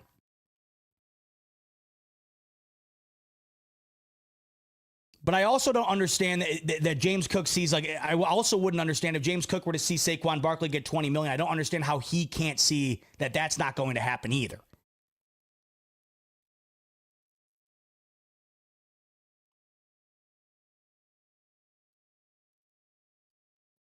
But I thought it was interesting to sort of kind of negate the contract for Kyren Williams. If anything, that is the centerpiece of the negotiation to me here. The Kyren Williams contract is the blueprint here. Either Bean comes in on it a little less, or James Cook comes in on it a little more, or they meet right in the middle at that number of $11 million a year. If Brandon Bean is substantially lower than $11 million, there's no way you can foresee him getting James Cook under that contract. And there's no way you could side with Brandon Bean on it because it just wouldn't make sense.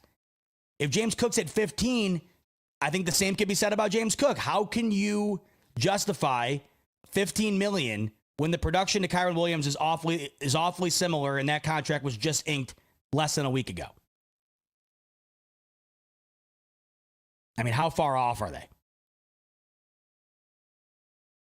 And then once again, too, here's the other thing, and this has not changed. This has been the same throughout this entire predicament. The Buffalo Bills have the leverage. I mean, yes, the Bills will not be as good offensively if James Cook is not on the field week 1. That is a fact. But James Cook's wallet will take a massive blow that week, and every other week he decides he doesn't want to be out on the field. That's just the way that the laws are set in place. That's the rules of the game. So there is no world that I can possibly conceive where James Cook week 1 is not the starting running back for the Bills, whether he's under a new contract or not. And if that's the case, then I don't understand what the point was of showing up to training camp, practicing for multiple days to all of a sudden not practice and then gear up for the training camp game, not play. What's the goal here? We're less than 4 weeks away from Cook having to decide whether or not he's going to take a $50,000 plus hit every single week throughout the duration of the season on a $5 million deal. Or he's going to have to play in order to earn that money.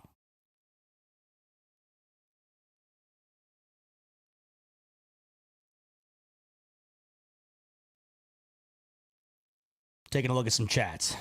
Brew Crew saying to not get hurt is the goal. No, I totally understand that. And this is why I don't care if James Cook plays in the preseason game. I just didn't quite understand why he was warming up. To not get hurt, I understand. But then to not get hurt, wouldn't you have not participated in mandatory OTAs and in training camp at all? If the primary goal was to not get hurt, wouldn't you have just not participated at all? You had just as much of a risk of getting hurt in the first couple of weeks of camp as you did the final week. I understand not getting hurt is a huge role in this. I totally get that. That's why not playing in the training camp or the preseason game, I wouldn't have wanted to play him even if I was Sean McDermott, really.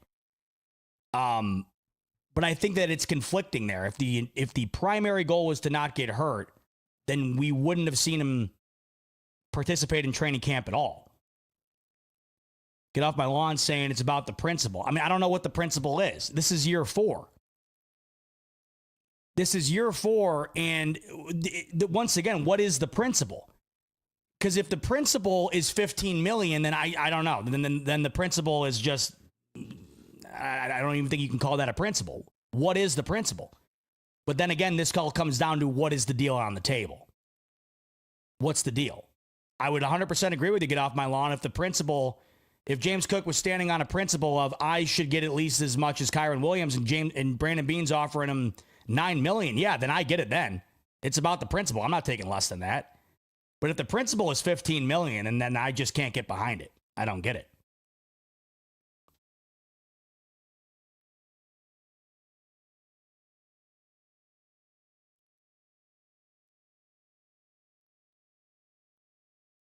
Walt saying, I felt like Florio's article properly plays the other side of the coin in terms of who's being unreasonable. The media and fans, by and large, tend to assume Cook is being unfair. This article is assuming the opposite. I guess if you're under the impression that Cook is being unfair, then you could be right. I don't think this is where I'm in the camp of, I don't think either side's being unfair. I just don't quite understand the James Cook angle here, because he's going to have to play in less than 4 weeks here in a real game. He's going to have to play under a new contract or not. I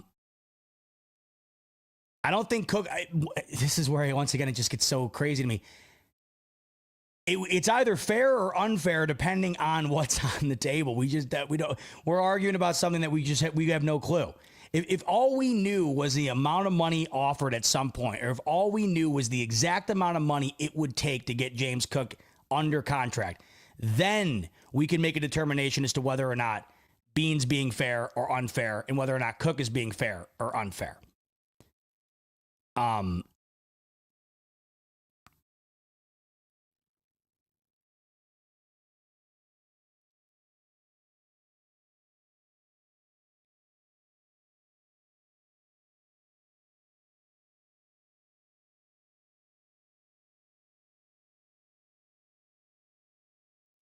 This is why when I'm reading this article, right, the main talking point is essentially like, just get this deal done. You're in a Super Bowl window, get it done. I just don't think it's that easy, because we don't know what the amount of money is. If James Cook refuses to play for $1 less than, we don't even know. What if it's $20 million after Saquon got $20 million? What if that's the number? Then you can't just say the Bills have only one choice here, and that is to pay him what he wants. Now, I think the other angle Florio might be taking here, too, and I understand it from this perspective, where the running back market has been so suppressed that if Brandon Beane were to kind of take the lid off of this and kind of blow the Kyren Williams contract out of the water and go from like $11 million to $15 million, then it would unsuppress the running back market, and all of these other guys that are going to be up for contracts over the next few years are going to end up getting a higher valued contract than maybe otherwise. So it would be more beneficial to the league. And I think that organizations might not be very happy with Brandon Beane doing this, right? Because, you paid Cook $15 million, now I got to pay my guy $15 million. And I understand it from that angle. It would be beneficial to running backs overall. But to think that the Bills have to be the one to set this precedent, to think the Bills have to be the one to go out on a limb and pay an amount of money they don't feel comfortable paying just to be able to get a deal done for the sake of getting it done, and to be able to uncap the running back market. I mean, I don't think that's the Bills' responsibility. I mean, Brandon Beane has been in many contract negotiations. It's never gotten to this point. There has to be a reason as to why it has gotten to this point.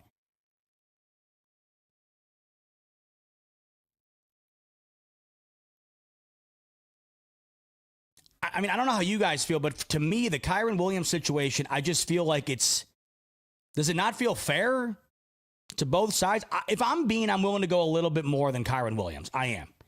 You haven't had a 1,000-yard rusher since LaShawn McCoy. You finally have a really great offensive line you feel good about. You are in that Super Bowl window. We have seen how much better the Bills' offense has been able to be when they're not totally relying on Josh Allen and they are two-dimensional as opposed to one-dimensional. I'd be willing to pay a little bit more to have him under contract. But I also don't think that in order to do that, you have to be willing or you have to be backed into a corner to pay an amount of money that you just don't think is feasible. Especially in year 4. If it were year 5, I'd get it.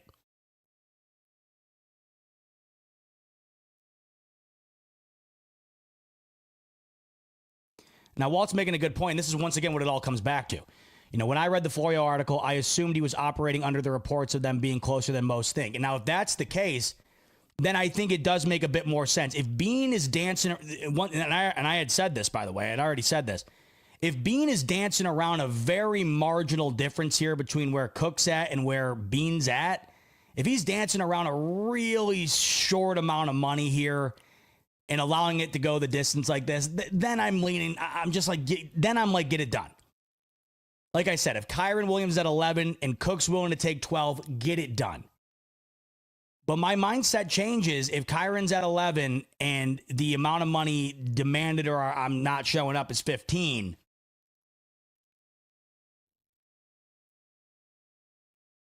And by the way, those reports about them being closer than we thought, right? Those didn't seem to come out until recently here. I mean, no one genuinely knows. I'm not trying to deny the reports that have been made, but until we have a number and until we understand how close they genuinely are and what an offer has been made in the past and where Cook is at and where Beane is at, we don't know how close they are. We just don't know. So I don't think we can operate under an assumption of how close they are. We can only operate under what we know right now, and that is Beane has said that they've had good conversations, that they haven't been able to reach an agreement. I've never gotten the impression that a deal was not offered. I've never gotten that impression.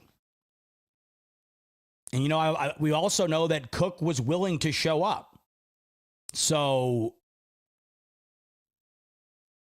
something had to have been in place. I don't know. It's confusing. Let's go to some super chats. Scotty coming in. Z-Bot, 2-part question. Do you think Shakir will be ready opening day or maybe week 2? And do you think James Cook gets a good deal done by the beginning of the season, or do you think he'll drag it out? I think Shakir will be ready by week 1. The report was 4 to 5 weeks. That puts him right at week 1. They're going to need him if they want to beat the Baltimore Ravens. I mean, they're going to need Khalil Shakir if they are going to want to win one of the most important games of the year, which just so happens to be their first game of the year. If Khalil Shakir is capable of going, he will go. If he does not go week 1, that tells you that he's just not there. Like if it's 50-50, I'd be stunned if Shakir didn't go. But if he doesn't go, I think that tells you that it's worse than we thought, or it's just he's really not healthy.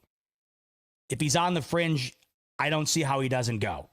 And with that 4 to 5 week timetable putting us right at week 1, I think Khalil Shakir is going to go. What I'm more concerned about is having him fully healthy, not only for that game, but for the season. If it is really close, then maybe I don't put him out there. I'm talking like, if it's 50-50 and you flip a coin, I'm sure Shakir would want to go. And you would also want him to go if you're McDermott. But if it really is that tight, maybe McDermott is the one that makes the call, or the training staff's the one that makes the call and said it's not the best idea. Look, would it suck to not have Khalil Shakir week 1? 100%. It would blow it. I think it totally diminishes this offense and their ability to perform at the highest level in a game that's going to be massive in terms of the playoff seeding.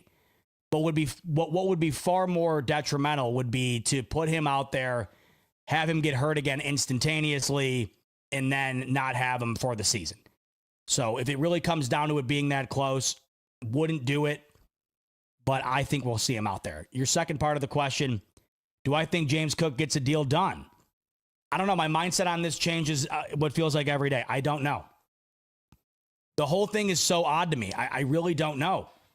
It's changed so drastically, and I have so many questions.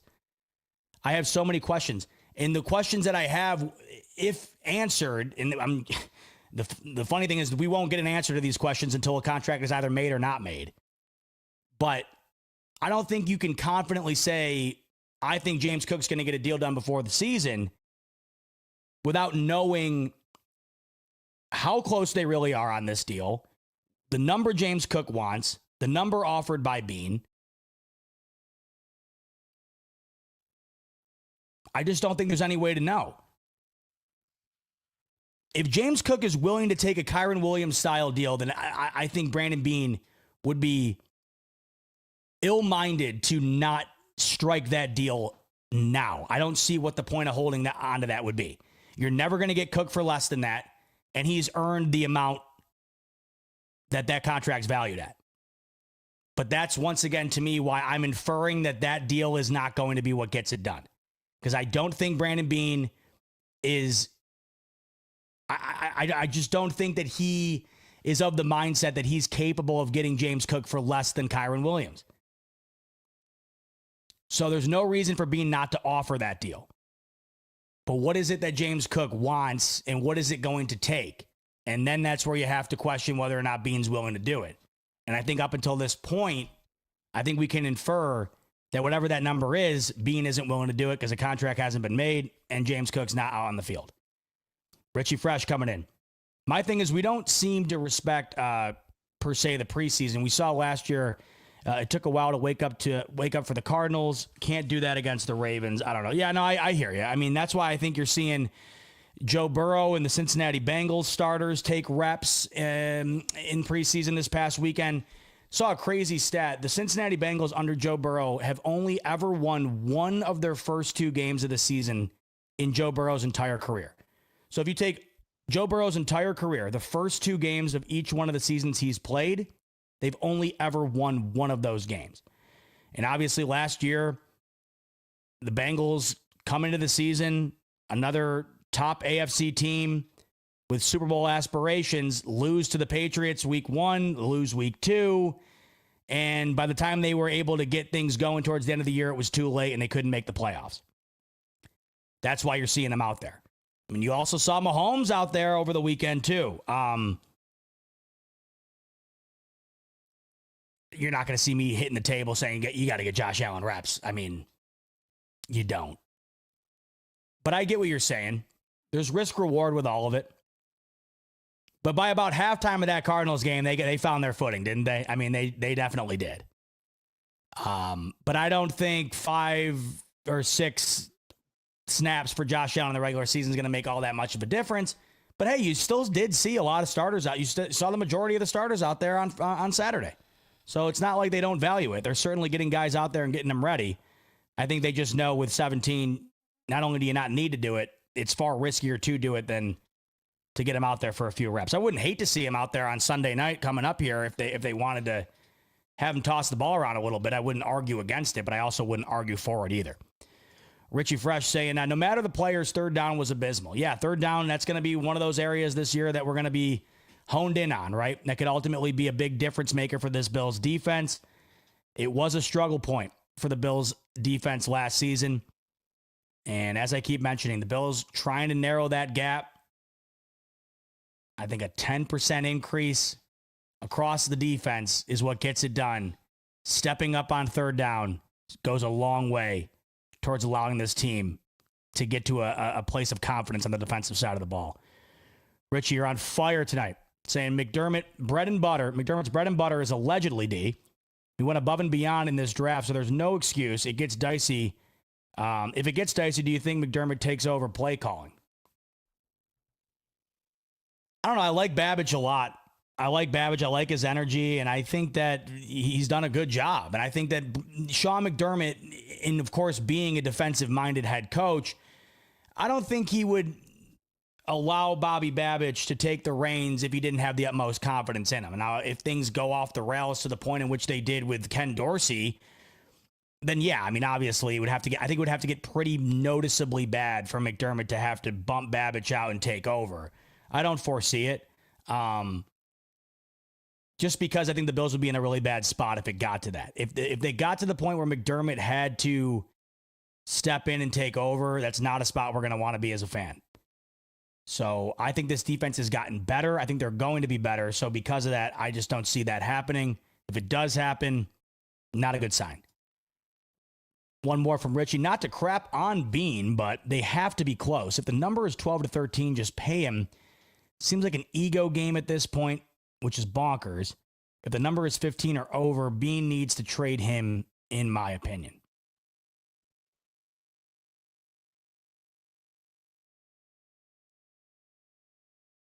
Now, once again, we don't know.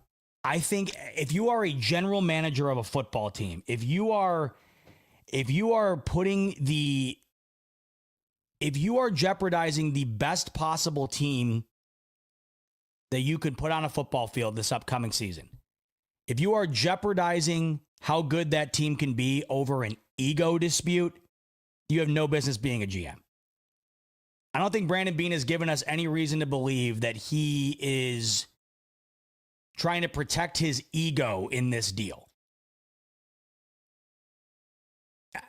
I mean, if you are going to jeopardize the talent level of your team over an ego dispute, then I just think you would have no business of getting to the point in which you've become an NFL GM. And we've been given no reason to think that Bean would do this, because this is the first time this has ever happened in nearly a decade-long career with the Buffalo Bills as the GM. I think it really all comes down to what the number is and how far away they are. I mean, like you just said, if they're close, I think Bean would do it. This is where I personally am wondering if they're really as close as it seems. Because if they really are that close, then couldn't Bean structure the contract in a way to get Cook what he wants, but also make it so where, you know, either it's backloaded or there's more guaranteed money, but less of a hit over the next couple of years, whatever. There's a million different ways to tweak out these contracts. If the number was over a couple $1 million, I think Bean would probably find it to be more detrimental to allow this situation to continue to occur than it would be to take an ego hit, giving James Cook a little bit more money than he would be willing to in any other situation.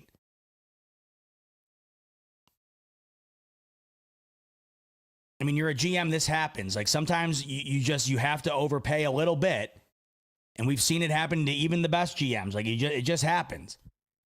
You know, you have a player, you'd obviously want to pay him less, but you can't. You gotta step up. But there's a difference between stepping up and biting off maybe a little bit more than you can chew and caving in on a deal that you just are not comfortable making because it's just way out of the realm of the reality that you would set in place for the situation.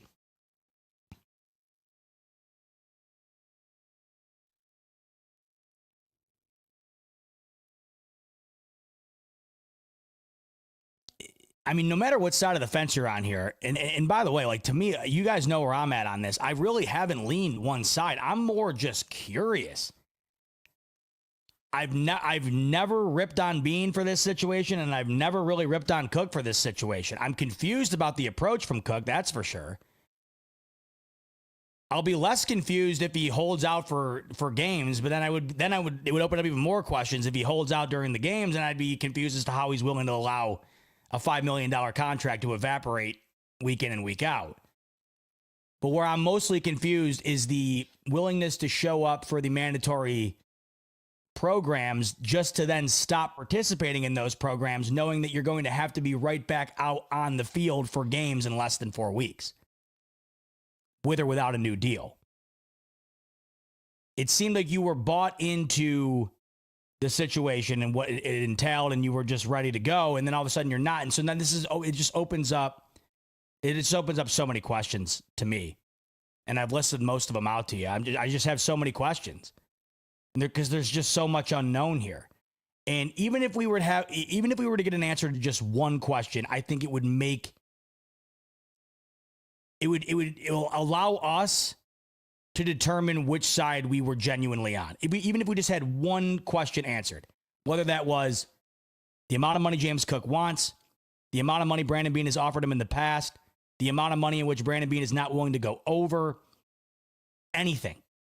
We don't have an answer to anything. We have no clue. We have been arguing about this, or we have been discussing this without any hard fact. That's why when the Kyren Williams contract did get inked, it felt like a notable launching point because of the fact that Kyren Williams and James Cook are both heading into year 4. And when you line their numbers up next to one another, they're more similar than not. So that's why it felt like that was a really good, guideline or a blueprint. But it's been about a week since that was done, and we haven't seen anything progress. And Sean McDermott told us that the situation with them and Cook has not changed.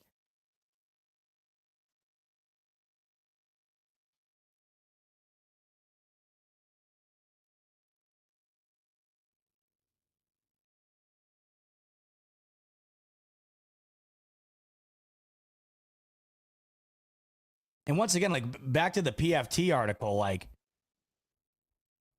this idea that Beane's terrified of not being able to get the most value out of Cook this year, get him at bottom dollar. I don't buy it. I think he wants to get him under a contract. I just think that he doesn't want to go past a certain amount. I think James Cook doesn't want to go under a certain amount. Once again, the easiest way for me to guide where I'd lean in this situation, if Beane was coming in if Beane was coming to the table under the amount of money in which Kyren Williams signed for, I would lean with James Cook. If James Cook is coming in at $14, $15 million or more, I would lean to the side of Brandon Beane. If the number that would get it done is 12 and Brandon Beane, or 12, 13, 12 and a half, 13, and Brandon Beane's not willing to do it, I'm leaning more towards the side of Cook.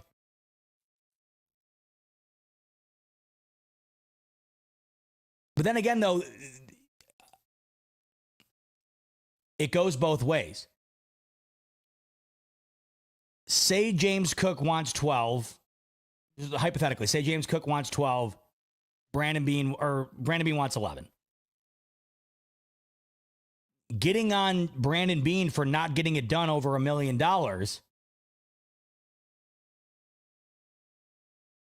If you're going to get on Brandon Beane over not getting it done over $1 million, you could just as well get on James Cook over not getting it done for $1 million. It goes the same way. Like if you're making a deal and just say you're at the store and something costs $10 and you have 9. You can look at it two ways. You can say to the cashier, hey, come on, it's just $1. But the cashier could just say, yeah, it's just $1. But it's just $1. Like, you're $1 short and I'm losing that $1. So to you, it's just $1. To me, it's just $1, but it's the difference, right? You're getting out, I'm losing on this, or you're benefiting on it, or I'm benefiting on it, and you're losing on it. Like, at the end of the day, it's still just $1 on both sides. So you can get on the cashier for not being willing to take the 9. You can get on the customer for not ponying up the other $1, going and finding the other $1. Both sides could be at fault. But you could also lean with both sides, too. You would understand why the cashier would just take the 9. It's $1. And you would also understand why they wouldn't, because the price is 10. I don't know.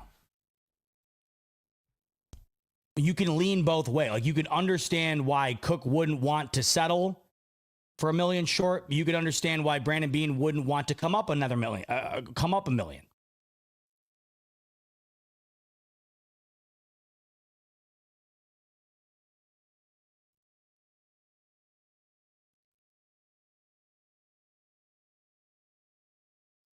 Richie's saying, hot take, Do you think there's a backup plan trade? No, I don't see a trade. I mean, not now. Less than 4 weeks to the first game of the year, I don't see a trade. There's no way. I'd be stunned. If there's one thing in this situation that would stun me right now, it would be a trade this close to the year. I'd be less stunned about getting a deal done than I would be stunned about getting a trade.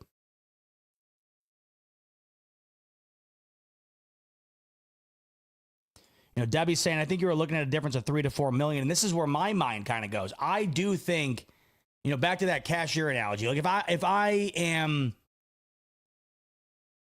the cashier and they offer me the $9, I'm probably taking the $9. We're talking about a dollar here. If we're talking about NFL money, we'll just say that $1 million is a dollar because that's basically the equivalent of our spending power to theirs. If, you know, I'm Brandon Beane and I can get this guy, if I can get my top running back under contract for another $1 million, I'm doing it. But you know, you come to the cash register with $9 and the thing costs 15.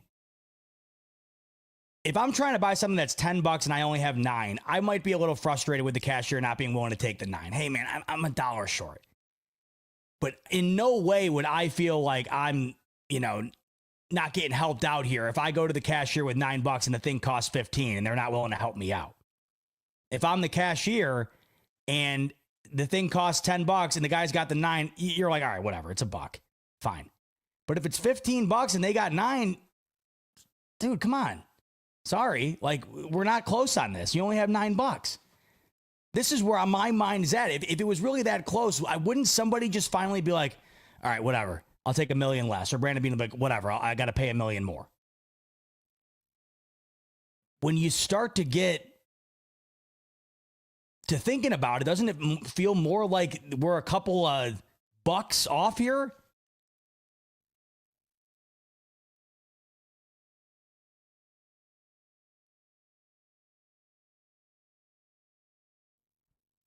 It's fascinating to talk about because there's so many like because it's one of those situations where you feel like you know what's going on because you do know what's going on. You got one of your best players not playing, and they want a contract, so you know like what's happening, but you don't know necessarily why it's happening. You don't know the semantics around it. You know the concrete details. James Cook, year 4, wants to get paid, holding in because he hasn't gotten paid. Brandon Beane has not paid him, but you don't know why he hasn't paid him. You don't know how much money he wants. You don't know how much Brandon Beane's willing to do. So it's very interesting to me. And it got way more interesting after the Kyren Williams deal got done. Because I just feel like that's a perfect starting point. And now you have to wonder, this is why I can't rule out the Kyren Williams deal. I can't rule it out because it's the most recent running back contract and it's the most similar to James Cook. I mean, I think this is fair to say. If you were to line up these 4 running backs in their contracts and their overall body of work in the NFL, Saquon, Derrick Henry, CMC, Kyren Williams. And we can also throw Jonathan Taylor in there. So 5. If you were to line those 5 up, is Cook closer to Saquon, CMC, Derrick Henry, or is he closer to Kyren Williams, Jonathan Taylor? I think we all know the answer to that. Okay, so now you got Jonathan Taylor at 14. You got Kyren at 11. Can we get in the middle of that?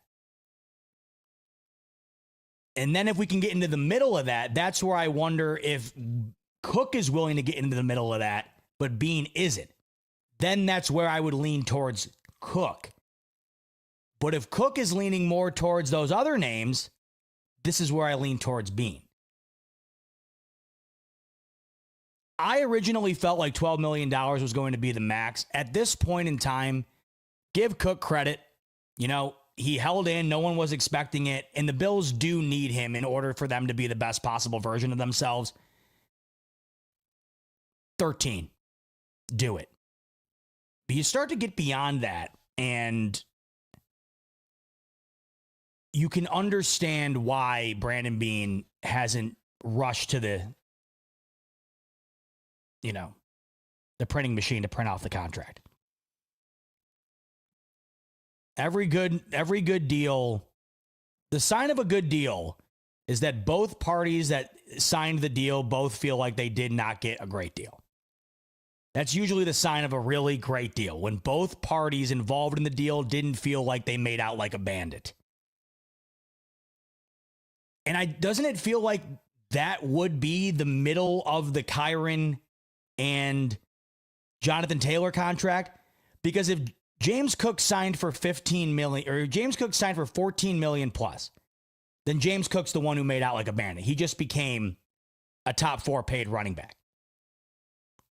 But if James Cook signed for $10 million, then Brandon Beane's the one who made out like a bandit. He just got James Cook for less than the most recent contract signed by a running back with similar production in the same year as James Cook. But how do we get to the point where both sides feel like they did not win this? They don't feel like they really lost, but they don't feel like they won. And that, to me, is in that middle of 11 to 14. That's the sign of a great deal. So who's the one that's willing to not feel like they came out on top?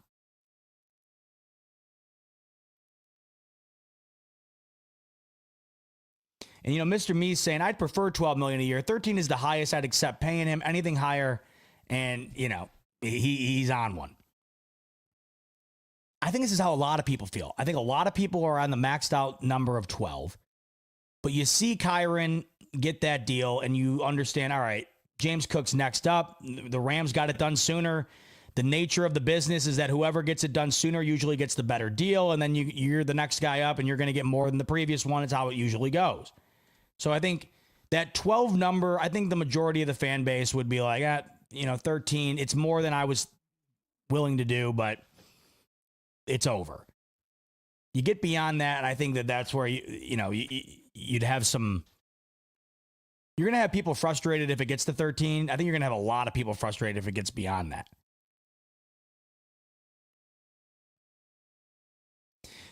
The other thing, too, that I think is important in all this, by the way, and one more reason to sort of question why it's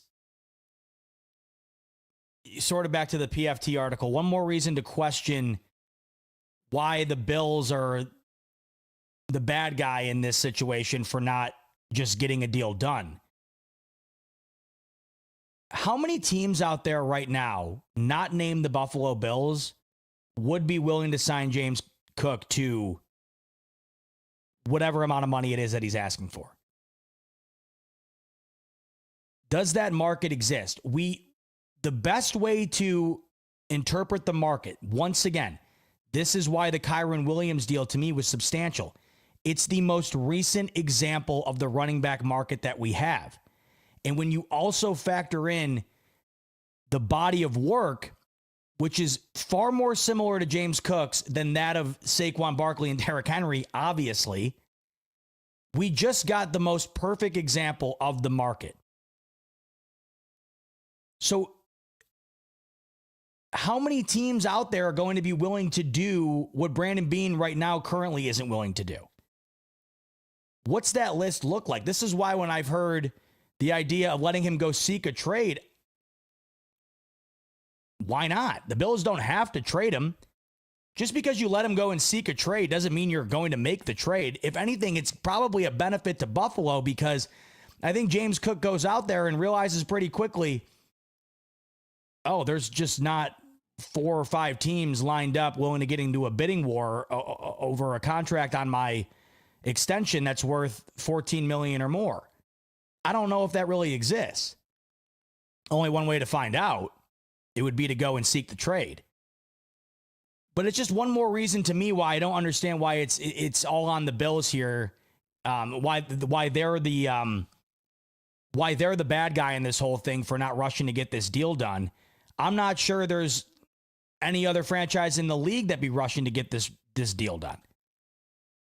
We just got the most recent example of the market. If Brandon Beane has to substantially reset that mid-top 10 tier running back market,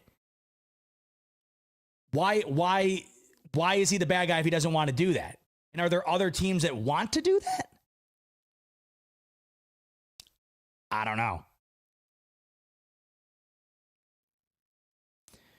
Richie, but I want my 10th chicken wing, not 9. No, I hear you, right? I mean, once again, it all depends on the aisle you're on. You order a thing of chicken wings, the order was for 10, you got 9. The other thing too is though, are you willing to hold out? Are you willing to hold out on the 9 over the 10? If you get an order of 10 chicken wings and you get home and there's 9 in the box, are you willing to not eat the 9 because you didn't get the 10th?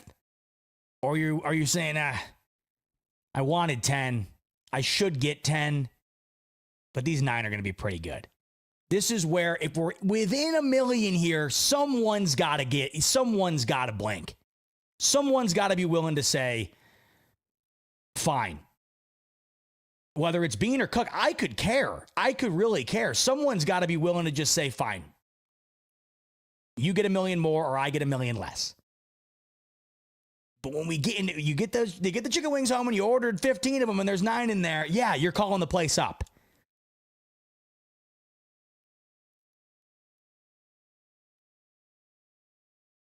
It becomes full circle. It comes right back to the chicken wings. I mean, let me know in the comments too, by the way, before we wrap up. Just like, where are you guys at with this? Are you guys like confused about it, or are you as intrigued as I am about it, or are you just over it? What side do you lean on here? I mean, Big Papa's saying 10 million. I mean, those days are done, Big Papa. They're just done. The idea that Brandon Beane's going to get James Cook for 10 million a week after the Rams got Kyren Williams for 11 million, there's no way.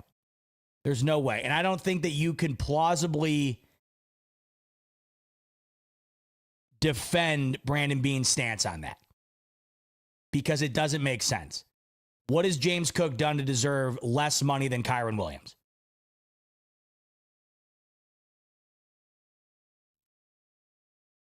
If the numbers were drastically different, like it's when you get into the quarterback talks, like, you look at Josh Allen's body of work and then all of a sudden Brock Purdy's up to the table and it's like, yeah, I get why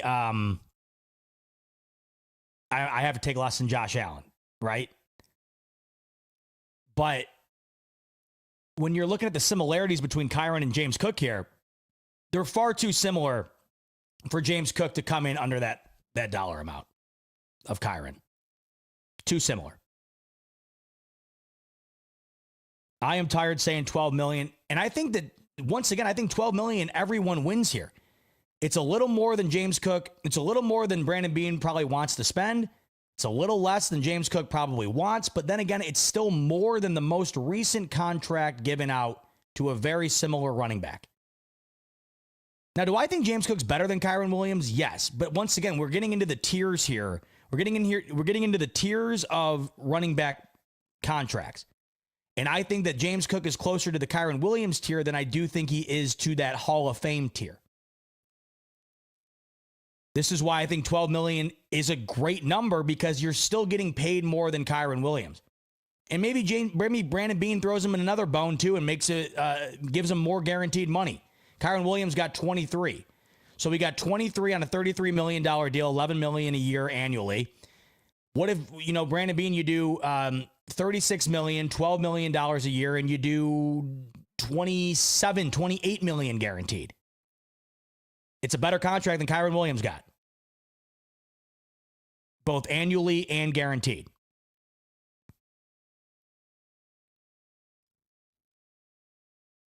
Now you're getting into the weeds, right, Cliff? 10 mil a year for 3 years, fully guaranteed. You just don't see a lot of fully guaranteed contracts. And, that's a funny thing you bring up. Maybe this is where they're getting lost. Maybe that's what Cook wants. I mean, we've seen, when Deshaun Watson got his fully guaranteed contract, and then all of a sudden, and then we started to see in the draft here, all of these second-round players wanting their fully guaranteed contracts. The running back position, I think you would not convince Brandon Beane to lock in a 3-year fully guaranteed because of the history of that position. Now, it's an interesting point you make, though, because 10 years fully guaranteed, You're getting $30 million guaranteed.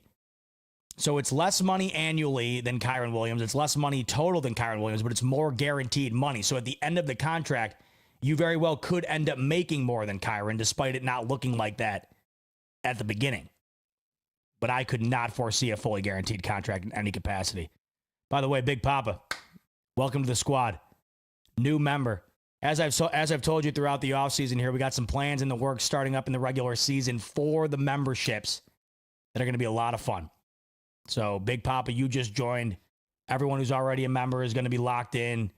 And if you're looking into getting in on some of this extra stuff we're going to be doing, which should be a lot of fun kicking off here in September, become a member as well. But Big Papa, appreciate you, brother.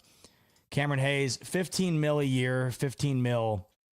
So Cam's willing to hit the 15. He's willing to hit the 15. Mr. Migo saying, I'm just getting tired of the drama. I think everybody's kind of a little sick of it. I think everybody would like to see it go one way or the other here. I think that's for sure. At the end of the day, something's got to give. Either a new contract comes about or no new contract comes about and James Cook goes out there and plays or he doesn't play. Something's about to give here within the next 4 weeks. He's either out there with a new contract or he's out there without a new contract. And the real thing's that Cook and Bean should just do some Dance Dance Revolution. The winner of it gets the higher value on the deal. I've heard worse ideas. We'll see. What we will see, too, is how much of a factor this plays into the Hard Knocks episode tomorrow night. Tuesday's episode of Hard Knocks, episode 2. How much will the James Cook situation factor into it? It was a non-factor a week ago in the first episode, so we'll see what ends up happening there if we see a little bit more about it. It's one thing we got to continue to watch evolve. The Bills will be practicing tomorrow, so I would imagine James Cook's not going to be out there again. And then we see the Bills go out to Chicago for a joint practice on Friday and another preseason game against the Bears on Sunday evening. We'll continue to watch this James Cook situation evolve. One more thing you also got to keep an eye on, too. When will the fines start to roll in? When will the Bills start to lay the hammer down and start to implicate fines on the situation? Because then that's when I think it can start to get ugly. I think the Bills are within their rights to start fining James Cook for willingly not participating. Even though he's showing up, not participating, I think is grounds for fines under the CBA. That's when I think that, James Cook's dealt his hand. You can argue the Bills haven't yet. I mean, they really haven't. They've said what they've had to say, but they really haven't done much to counter back to this.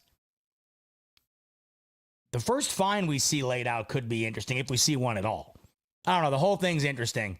And I know we spent a lot of time talking about it, but the truth is, and once again, I bring it up, this is the most interesting contract situation in a decade here.